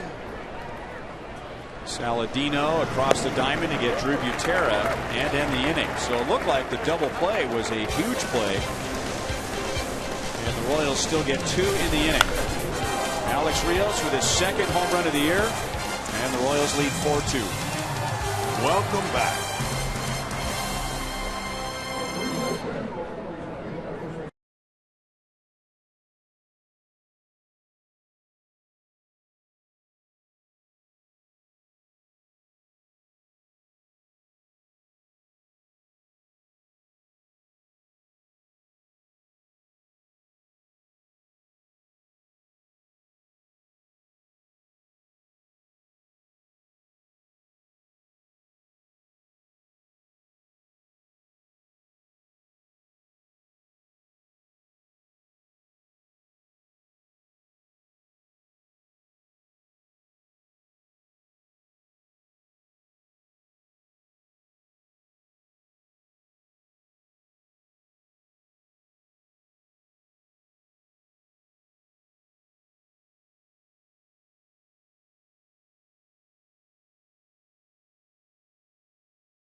Two-run lead, and believe it or not, by the numbers, the Royals bullpen is better this year than it was last year. Yeah, it's really a great testament to what the Royals organization has done as far as stockpiling arms, giving guys opportunities to come in that like Ryan Madson looking for a chance to get back into the game. And the way these guys have delivered, we knew that the Holland and the Davises and Herreras were coming off good years. Sometimes you get better. It's an addition by subtraction. You take some guys who maybe didn't have stellar seasons last year, and you bring in guys like Madsen. That net gain is very positive. Even in the darker years, Dayton Moore and his staff have really proven to have a knack for putting a bullpen together. I mean, even in the 90 loss seasons, most leads were safe when you got into the later innings. 1-1 to Melky Cabrera. No question, it's the Royals' strength. Best pin, first in baseball with ERA at 2.11. Is dominant.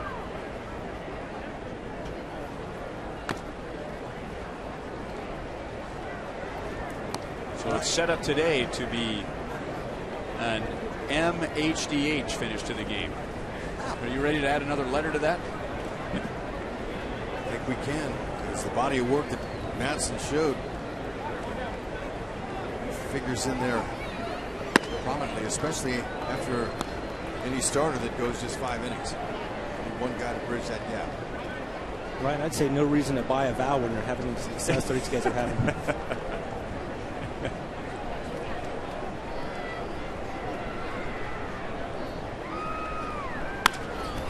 Up the middle, Escobar gets there and throws out Melky Cabrera. He's 0 for 3. Coming up a week from tonight, another Friday night fireworks and Buck Night. So dollar hot dogs and peanuts presented by Visit KC. And then stay after the game for a spectacular fireworks show courtesy of Hy-Vee and Pepsi. Buck Night and summer fireworks next Friday with the Houston Astros. The Royals have redemption on their minds, I'm sure, with the Astros coming to town. The Royals were swept by Houston in a 3-game series a couple of road trips ago. I think that got him going. Yep. Yeah. Abaciel Garcia has walked and flied out to left field. Kind of like last season when Houston Astros swept the Royals at home. He went out and went to Toronto, and then once again their favorite shortstop in the league, Jose Reyes, got them going then, and also you look at Sunday and he kind of helped them on Sunday. Well, to your point, the Royals won 7 of 8, so they did get hot after being swept in Houston and then splitting 4 games with Minnesota. Garcia's not happy with that call. Monty, have you noticed that Madsen's bringing in a cutter, or more now? He's bringing a cutter in to go with his little slider that he throws once in a while, but his fastball, cutter, and his excellent changeup, he's been very effective with that. I don't know if he's picked that up from Wade Davis, but he's throwing a lot more cutters. Yeah, he's a guy that didn't need the cutter at one point in his career, but if you get a few more years on you, the more effective pitches that you can possess, the better. That was like an Arizona spring training base hit right there off the hard, dry ground in front of first base, or in front of home plate. Garcia chops it through the right side. He hit that ball off of asphalt in front of the plate. And he took off out of that box like he was going to try to beat out that infield hit, but it was just too bouncy. You're right. This weather this hot, it really bakes that play and makes it hard.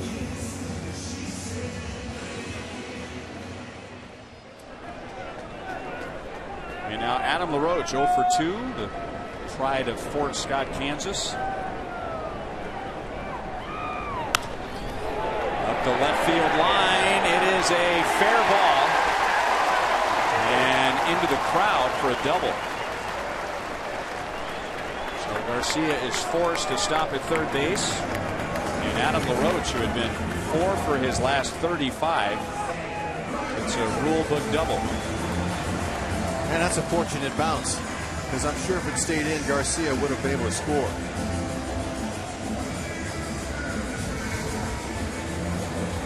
Just sliced it. Hits the dirt of it, hits the grass, and stays in.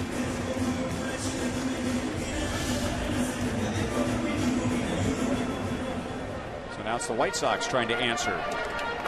2 in scoring position for Alexei Ramirez. guys, one thing that's made Ryan Madson so effective, batter's average against with runners in scoring position under 200 at 194. So he's done a great job in shutting down some of these rallies. Able to keep his cool in situations like this.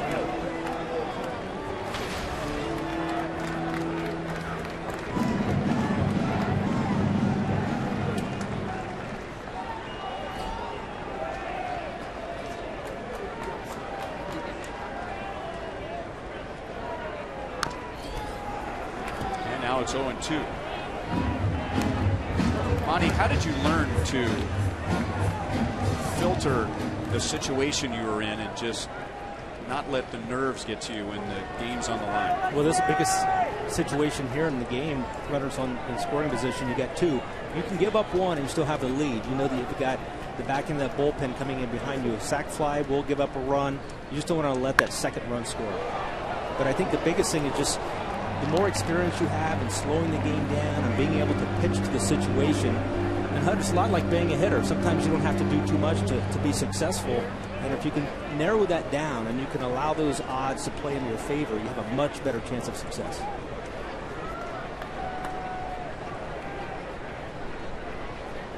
Tried the changeup there. Ramirez was looking for it. Back to Madsen. It was a best case scenario outside of a strikeout, and now Ramirez is being booed. Second and third, 2 down. Guys, remember that Kevin Costner movie For Love of the Game? Yeah. And there's that scene, and if you haven't seen it, I'll try not to spoil the ending, but he's about to pitch a very big game at Yankee Stadium, and he says to himself, clear the mechanism. And there's this special effects shot where he's able to literally have tunnel vision for the catcher and hear nothing. Did you ever experience that, Monty, with the game on the line in the 9th inning? I mean, could you tune everything out except for the catcher? Honestly, I never heard anything. Really? Really didn't. The only time I would hear things is normally if you're not going so well and you're coming off the field, you would hear the boos. But as far as when you're going good, you're on the field, a very extreme situation like this, didn't hear a thing. Great first pitch there to Soto. He was sitting all over a fastball. And Mahler pulled a changeup. Fine, Robin.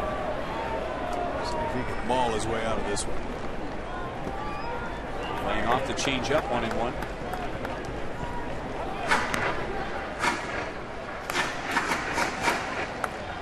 Sal Butera having an excellent day. Watch this. Another good block. Keeping it in front of him.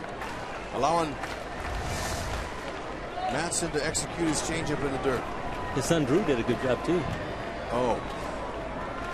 But he probably learned it from Sal. Sorry. I said Sal. Way to go, Monty. Way to pick me up. Right now, Sal Butera's phone is exploding with texts and voicemails asking him about his comeback. Drew, you're having a nice game. One more pitch and get out of here. Madsen backs off, wants to rethink this next pitch. Soto homered in the 3rd inning. And then Young got him back with a strikeout in the 4th. Now, the veteran catcher Butera goes out and says, instead of messing with the signs, let's just talk about it. Well, a lot of times, a situation like this, maybe you're not exactly sure what to do, but that catcher coming out can give you that confidence that he may have a great idea on a pitch. It gives you confidence then to maybe change direction a little bit and have conviction and then execute the pitch. So it's great when you're on the same page.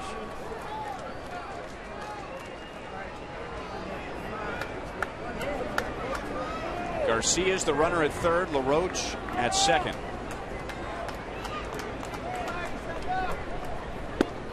Right where they wanted it. Madsen bouncing off the mound for a called 3rd strike.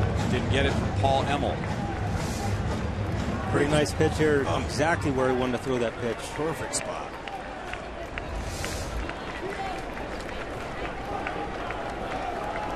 See if he pulls the changeup out. Back to Madsen. So the White Sox had runners at 2nd and 3rd with 1 out. And from that point forward, all the Royals needed was Madsen and Butera. Another good changeup. Madsen. He mauled him.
4-2 Royals. And it is hot outdoors on the south side of Chicago.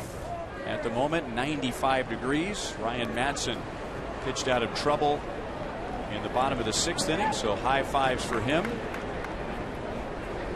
And now the Royals will try and add on here in the 7th as Jeff Samardzija gets an excellent play by Ramirez. 1 pitch, 1 out.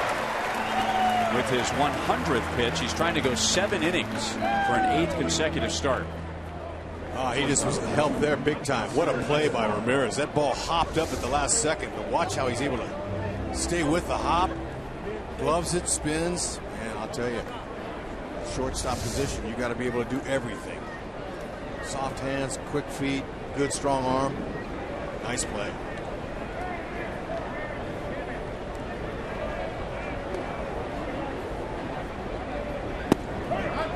You will see that maybe 3 times all season. Alcides Escobar at the plate, clearly taking a strike. He is always ready to hit. That time he made it very clear that he was going to take a pitch. 1-1. He's aggressive. That's been good for him. It's worked. The whole team too. He's able to get out there and get on base.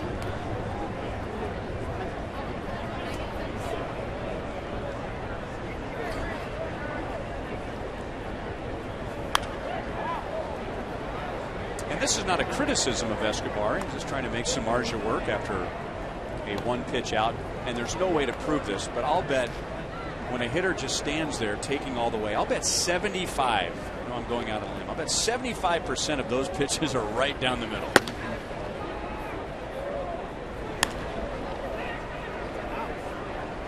Garcia in right field. 2 down for Samardzija with the bullpen ready behind him. 104 pitches. And now we'll get Mike Moustakas, who twice this year has homered against Jeff Samardzija in his 3rd plate appearance of the game. Boy, he's seen a lot of pitches in this first game. And the more pitches you see, the more comfortable you get. And as a result, we saw what he did in his 8th home run. Didn't get the highest strike. And I'll guarantee you, Moose, he's looking inside again. All those pitches Samardzija went in there that first time, and he's looking in. It seems like the adjustment to Moustakas is to pound him inside now. That's what I see. We see the league doing that. This was the 12th pitch of an at-bat in the 5th inning. Moustakas launched it to center field. Now last year, teams were pitching Moustakas in and away and trying to get him to pull it to the right side. But now that he's hitting very well to the opposite field on pitches away, it seems like the adjustment now is to try and tie him up and not let him go to left field. Yeah, I agree with you. It was good that he stayed on that pitch. He had a little 2-strike approach there. Certainly his power does come to the pull side. His .298 batting average comes from balls hit to the left side into center field.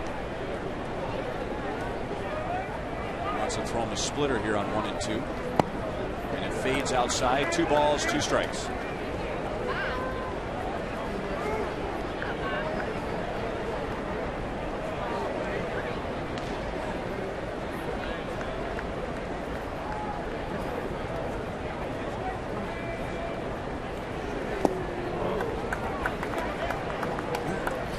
Biting on that. Did a good job. Again, 3 and 2. Last few pitches have all been split fingers. Let's see if Samardzija likes to challenge him again. Not advisable, a hot hitter. But he's a challenging type of pitcher. Shook Soto off a couple of times. Sometimes that's a decoy. And they know each other well. They were together with the Cubs, Soto and Samardzija. Up into the bright sky. And the third baseman, Saladino, making the catch right around his knee to end the inning. Kelvin Herrera coming on in the bottom of the 7th. Royals lead by 2.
of his life, said he had to pinch himself. Being around Pujols and Pinfield and all those guys, it's like, wow, this is not real. Because Pujols, he got like 10 All-Star games, so I was like 11 years old when he was in the first one, and his first one. So that's like unreal. So think about that, guys. Everyone else came back with an experience. I got a hit here, pitched this inning, did that. Even Moose got to laugh about, you know, that 103-mile-an-hour fastball from Aroldis Chapman. But here's Kelvin Herrera, the all-star, with all-star numbers that didn't get to pitch, but he got to experience being in that same room with so many all-stars, including a guy like Albert Pujols, who he said back at 11 years old, he was watching Pujols in his first all-star game. Kelvin, just a young kid in the Dominican. Pretty special. And, you know, for Royals fans, look, I bet that a lot of them were happy they didn't see him out there wasting bullets out there. I mean, he's a guy that they're going to need down this stretch here in a big way. Very talented. Power fastball, great changeup, occasional sliders. Carlos Sanchez, number 8 hitter, has flied to Dyson twice in left field.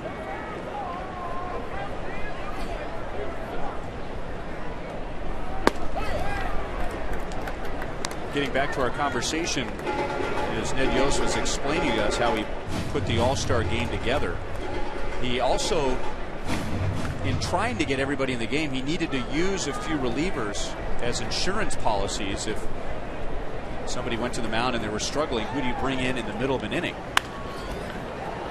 And Kelvin was one of those. He did warm up during the All-Star game. And Brad Boxberger, same situation, was warming up in an inning, but the pitcher on the mound got through it, so they didn't appear. And I believe the other was Darren O'Day, were the 3 pitchers that Ned wanted to get in the game, but it just didn't work out that way. But they were ready to go in there, and Ned had a backup plan, especially for Keuchel. Keuchel, they only wanted him to throw 35 pitches, and so in case he went over that, he was going to have Boxberger come in the game. To the middle. Infante backhands. Hosmer stretches, one away.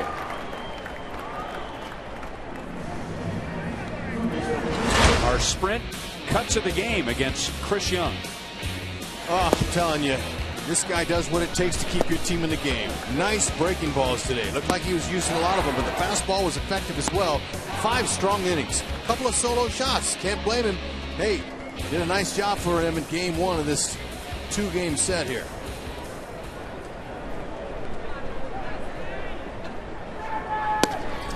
Saladino laid on a 100-mile-an-hour fastball. He dropped down a bunt single in the 3rd inning and popped to short in the 5th. Shouldn't take those relievers long to get loose in this weather. And now he has a 2-hit game as he goes the other way. Made the adjustment on 100 miles an hour.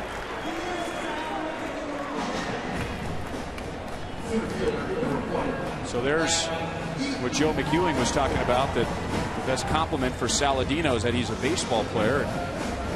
Maybe overswung, tried to do too much with the first 100-mile-an-hour fastball, and that time shorter to that pitch. 100 mile an hour, folks. That's how you do it right there. Just stay short with your swing and let the fastball from the pitcher supply the power. That was a really good showing there on how to hit a pitch that's well thrown.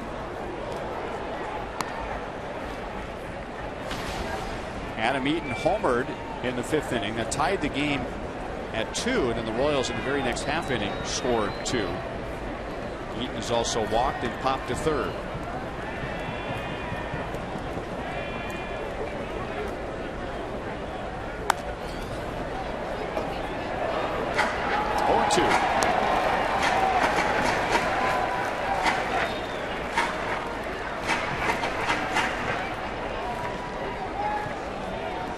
Break somebody's hand with high fives like that. He's fired up. He caught it off of the ricochet from the window.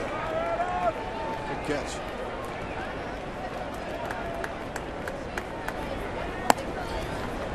One and 2.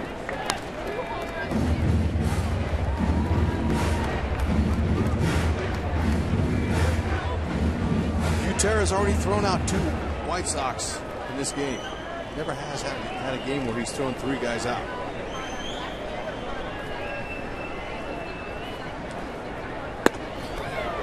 Outside, 2 balls, 2 strikes. See if Saladino attempts to steal here.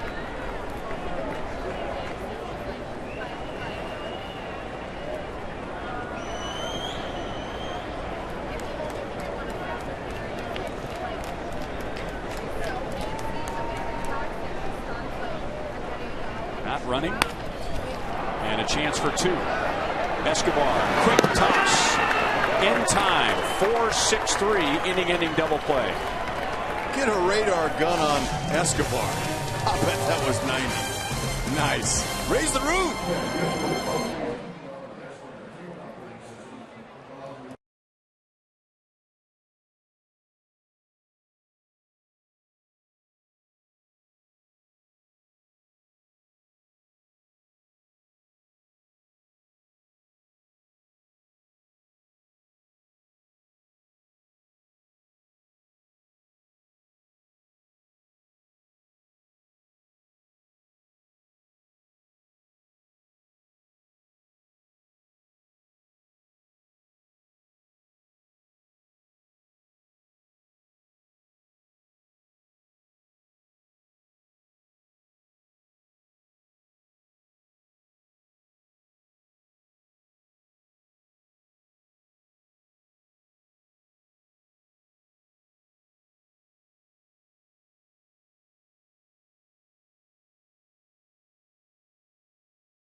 Here in the game, it's Miller time, brought to you by Miller Lite. Samardzija threw him a little wrinkle that didn't wrinkle as much as he wanted it to, and Rios got the back underside and sent it out for his 2nd home run of the year. 168 plate appearances in between homers. That's a welcome sight from Rios. Hopefully he heats up with that long ball. That'll be a real big plus for Royals pitchers, that home runs give them a little breathing room. Dan Jennings, the former Cornhusker, will pitch the 8th inning to Kane, Hosmer, and Morales.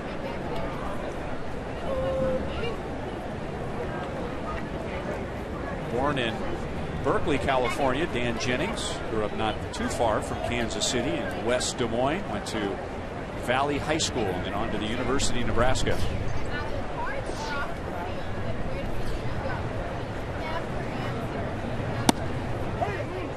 Delayed call and a strike on Lorenzo Cain. He drove in Alcides Escobar with the game's first run. He is also singled. Fastball slider.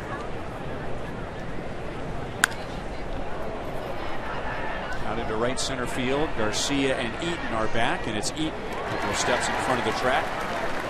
One down. See how far that ball carried off the end of the bat. All the way to the warning track. Remember, if you're on the road and want to watch the Royals, subscribe to MLB.TV Premium for live or on demand on over 400 devices. Real-time highlights, live look-ins, pitch tracking, and more. Blackout and other restrictions apply. Visit MLB.TV for details.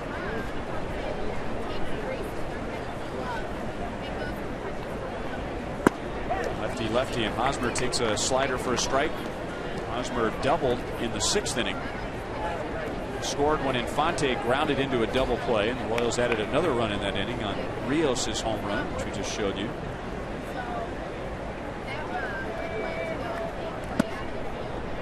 Backs him off the plate. 1 ball, 1 strike.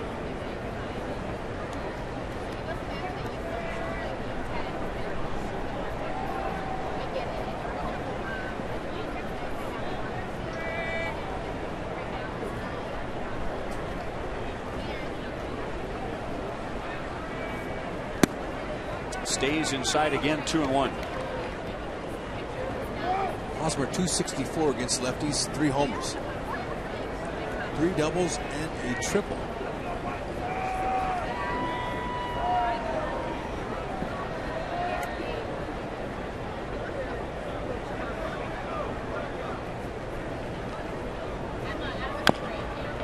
Off the plate and foul, 2-2.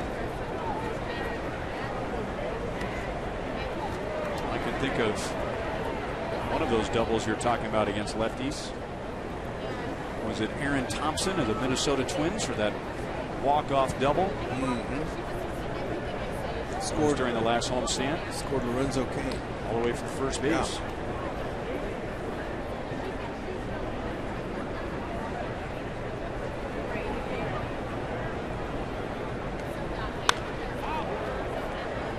Still 2-2.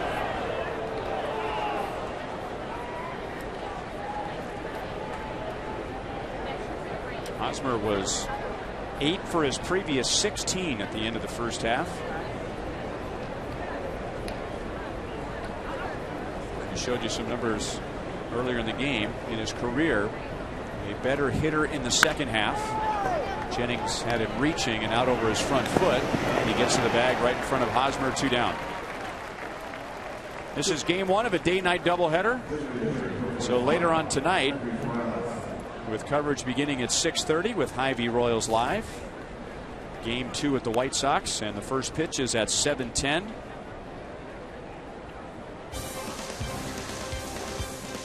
And it's a full day of baseball Saturday on Fox Sports Kansas City and Fox Sports 1. Here on Fox Sports Kansas City, it's the Royals and the White Sox. Coverage beginning at 12:30. On Fox Sports 1, it's a doubleheader starting with the Dodgers and Nationals, followed by the Indians and Reds. And that coverage begins at 3 p.m. on Fox Sports 1 and streaming live on Fox Sports Go.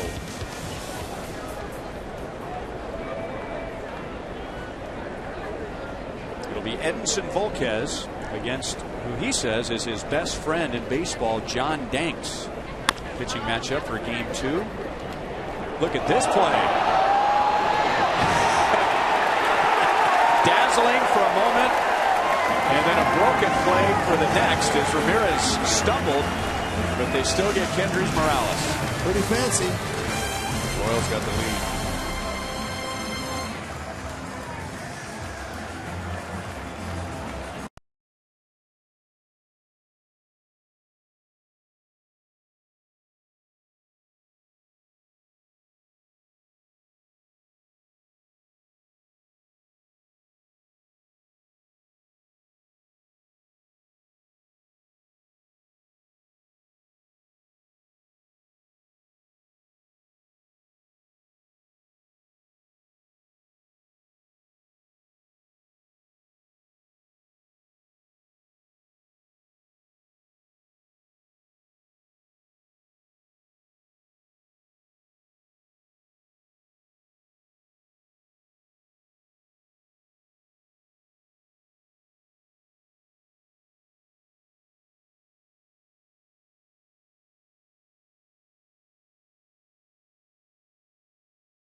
Lead on Tuesday night, not the HDH formula. Instead, it was the BDE, Betances, Davis, and Perkins.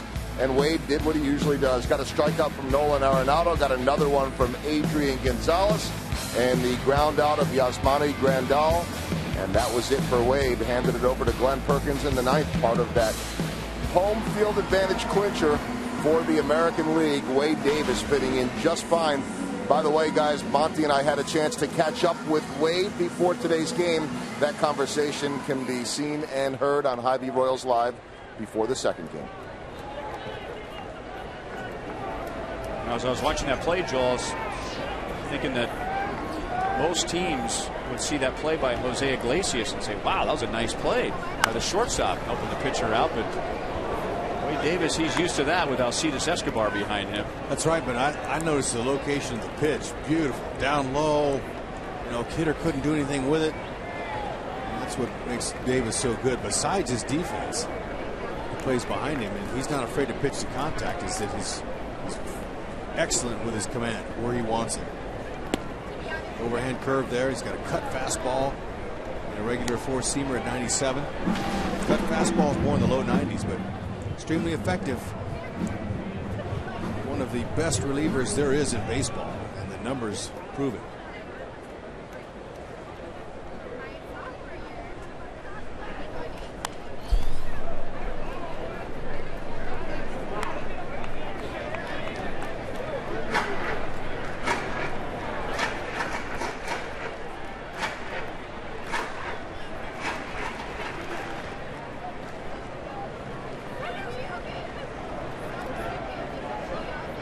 Two on Abreu, 0 for 2 with a walk. Strike 3 called, and no argument from Abreu. He just walks away. Now, I was a little bit surprised. Oh, that's a lie. I was stunned when I walked into the ballpark today and saw that the White Sox were giving away blankets. They picked the wrong day for that. Well, they're going to get used. The reason is the rainout game in April was Jose Abreu blanket giveaway day, but that game was rained out, so they had all those blankets, and this is the makeup game. And they could have used those blankets on that day. I remember how cold it was. And there you go. You can go have a shower and then use your blanket as a towel. There you go. It's a fleece blanket on a day where we've seen 99 for a temperature up on the scoreboard. Blanket, anybody? But remember that day that was canceled? I mean, it was cold and wet. We didn't even come to the ballpark. Right. Those are the best rainouts of all, when nobody has to come here, go through the routine, and then have the letdown while there's no game.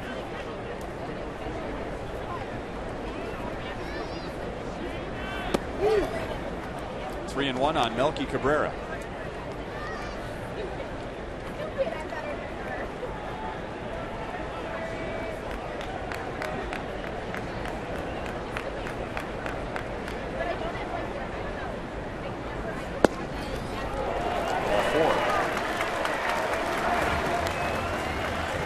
Wade Davis's ERA since the beginning of last year is 0.8.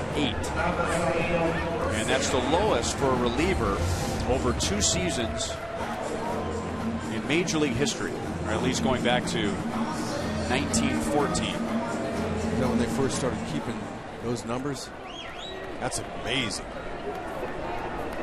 At least 100 pitches, or excuse me, at least 100 innings. And over the last 2 years as a reliever, Wade Davis's ERA is the best ever. 1 on 1 out to Avisail Garcia. Chopped to short, and Escobar will take the sure out. He gets Garcia. So just as we were talking about a shortstop making a good play behind Wade Davis, Escobar comes through and gets Cabrera to second base with 2 down. Yeah, Escobar, he's able to circle around the ball and get some momentum as best he can, and then he gets on top with his arm, his throwing arm. See how he stays on top and keeps that ball straight. If he throws from the side, he's really got to throw it up the line because it tails. But the fact that his arm angle's on top and he circled around the ball gave him a nice little advantage there to make a good throw to Haas. Nice play. A lot easier than it really is. He made it look easy.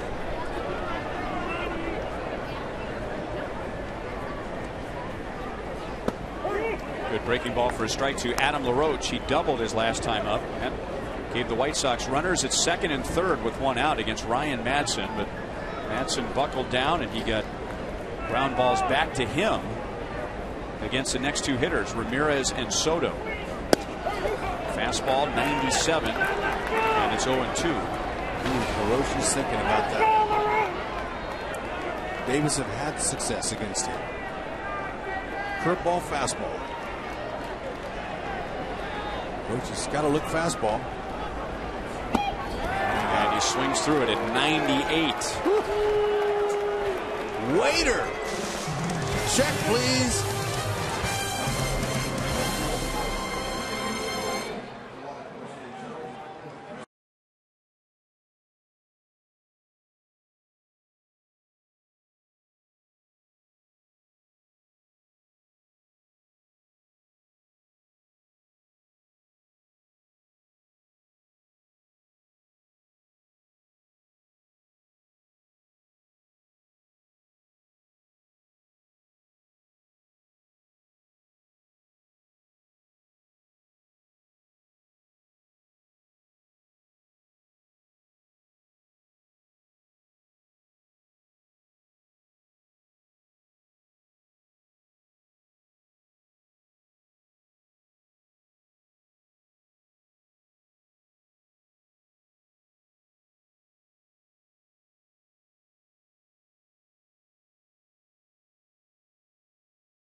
Dodge Summer Clearance Event. And it is 100% summer here in Chicago today. I know it's hot back home. Don't normally expect 95 to 98 here, but that's what it is for game one. Second game, two former Texas Rangers farmhands, Edinson Volquez and John Danks, the best of friends. And they'll hook up with coverage beginning at 6:30 with Hy-Vee Royals live in the first pitch at 7:10. And the Royals are positioning themselves right now to be going for a sweep today. This is Daniel Webb. He'll take over in the top of the ninth inning with Royals sending up Omar Infante, Alex Rios, and Drew Butera. Hips, great bonus today, fans. We got another game after this one. In a town where Let's Play 2 first became famous. Late Bernie Banks to talk about what a beautiful day it was in Chicago. Let's Play 2. That's right.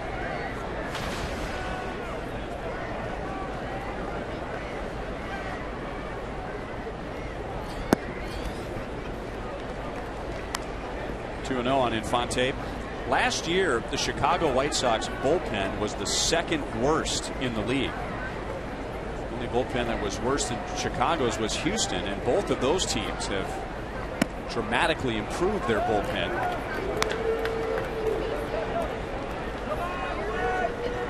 White Sox bullpen going back to the first half has now pitched 15 1/3 consecutive scoreless innings.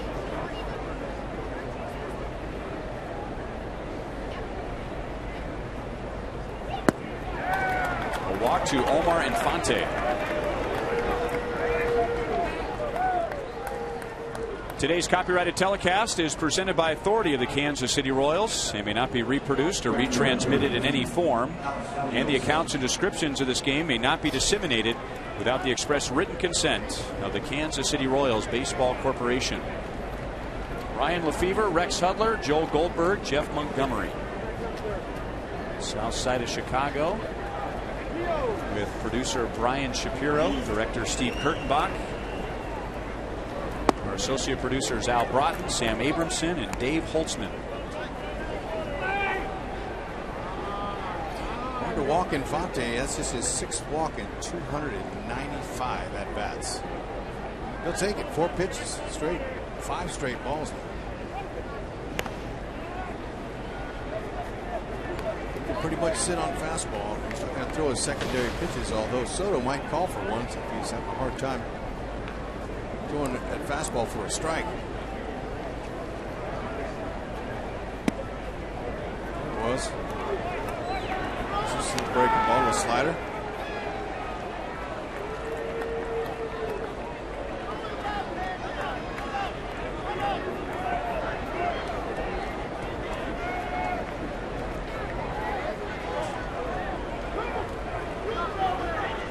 Pitching coach Don Cooper. Check on Webb.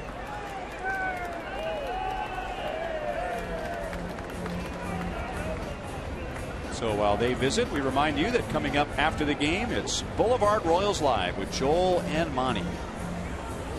Over the highlights, it's been another well-pitched game by the Royals. Royals have hit 2 home runs, Mike Moustakas and Alex Rios. Reaction from the Royals clubhouse, and we'll get you ready for the second game.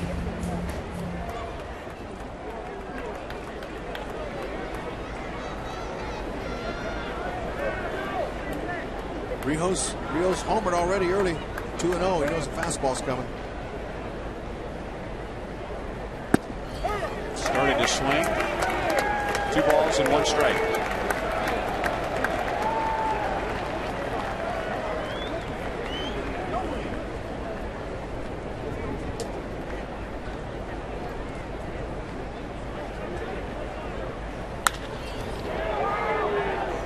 Garcia backs up in right field. Infante's halfway. 1 down.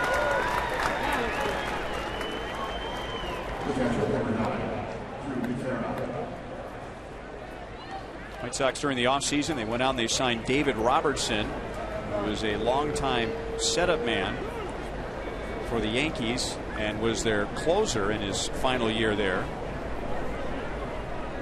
They signed Zach Duke, who reinvented himself as a left-handed reliever with the Brewers.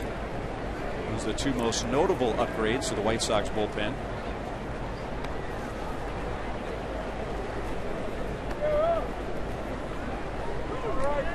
Zach Putnam now warms up. His bullpen coach Bobby Thigpen standing next to him. Monty was talking about him earlier in the game today. Tara's had a nice day. From a base hit, his first time up to left field, threw out a couple of runners. He's looking for a little multi-hit game. See him choking up on that bat. Infante runs. He is out. Trying to get into scoring position for Butera. 2 down in the 9th inning.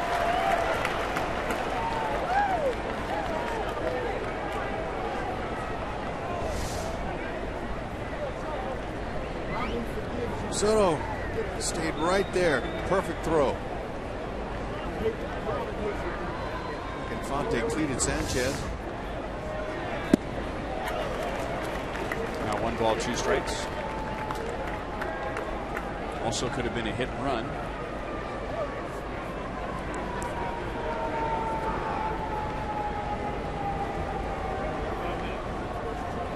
Soto wants that pitch down, and it is, but wide of the strike zone. 2-2.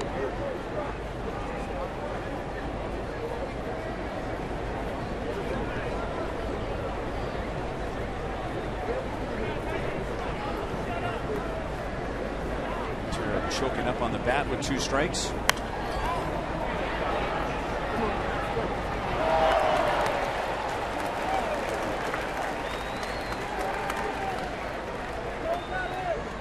Sweatbands are big on days like today, especially what he did. He just took his helmet off, used his sweatband, kind of wiped that sweat dripping into your eyes there. If it drips in there when you're hitting, it's trouble. Breaking ball down and away, strikes him out. To the bottom of the 9th. Royals 3 outs away from taking game 1, and here comes Greg Holland.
good stuff working, hitting his corners, using that power fastball that's up to 95 again. Ned's used him in really good spots. He's been able to get him to recharge his battery, and he's got that excellent slider to go along with it. Nice to see the hammer working, and hopefully he can close this one out. 19 out of 21 in save opportunities. He saved both games of the Toronto series. Friday and Sunday, that wild, long 11-10 Royals victory on Sunday. And the game ended with a strikeout, throw-out, double play. Yep. Nice to see those opponents aren't doing much off of him, not even hitting 200 off of Holland. Holds that ball with a split finger grip. He'll throw that pitch occasionally along with that slider for his secondary pitches. And there it is, strike one. He'll tell you that's his best pitch. Strike one.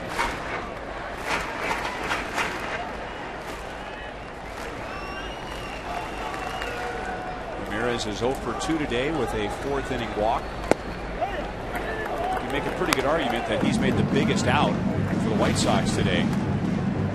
16 at-bats, 4 singles for Ramirez against Greg Holland. The White Sox had runners at 2nd and 3rd and 1 out in the 6th inning. Chris Young got out of it, or rather Ryan Madson got out of it. The Royals had just taken a 4-2 lead, which they carry now, with the White Sox runners 2nd and 3rd and 1 out. And Madson got Ramirez to ground back to him with a broken bat. That took some of the pressure off of him in that inning. And then Madson got Soto to ground back to him to end the inning.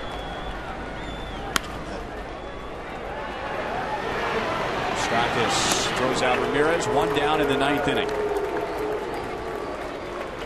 Madson was able to get those 2 big outs on that changeup. Holland looked like he's having some success with his slider. Secondary pitches are working when they're down in the zone where they should be. Good execution.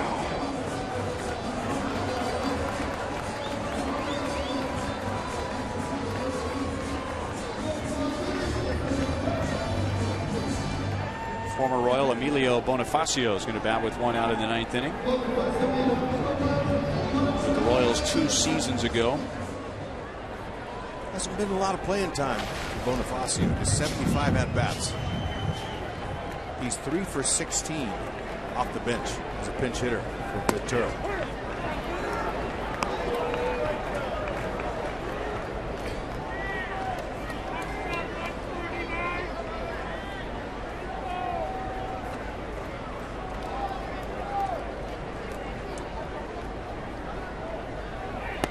About as versatile a player as they come, Emilio Bonifacio. He's a switch hitter, and he can play virtually anywhere on the field and at a pretty high level.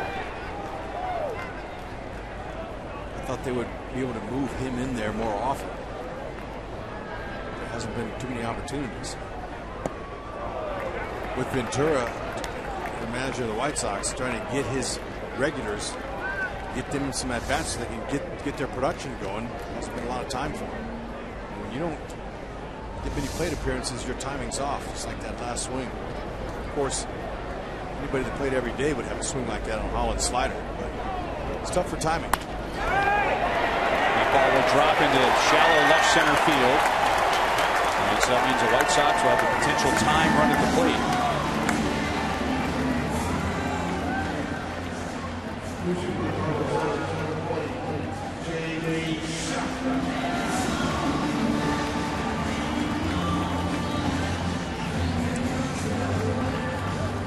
Bonifacio puts an end to an 0 for 22 with that 1-out single, and now another pinch hitter, J.B. Shuck, will hit for Carlos Sanchez. Shuck has a few more hits off the bench than Bonifacio. He's 5 for 18 as a pinch hitter. He's done pretty well with his limited playing time. His average is 280. That's good. It's a good mark.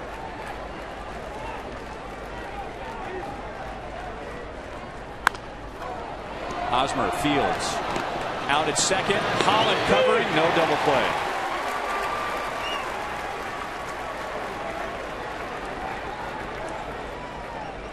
Chuck runs well from the left side. That's why he was able to beat that out. But a nice play by Haas over to Escobar. You can see Chuck right away. He's on the charge. Holland, good job of getting over there and busting his tail to get over there. Good effort. He knew exactly what to do. Ball, left-hand hitter, hit on that side. You got to get there. Look at him get over there. Nice job. Holland getting there in plenty of time. Nice little stretch. He tried to get him a good stretch, and he's going to have to work for this last out here.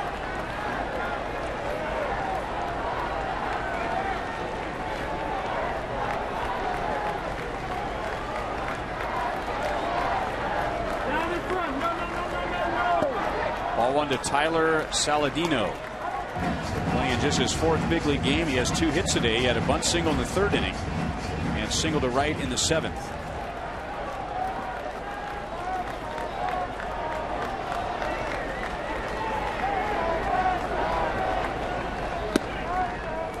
Two balls, no strikes.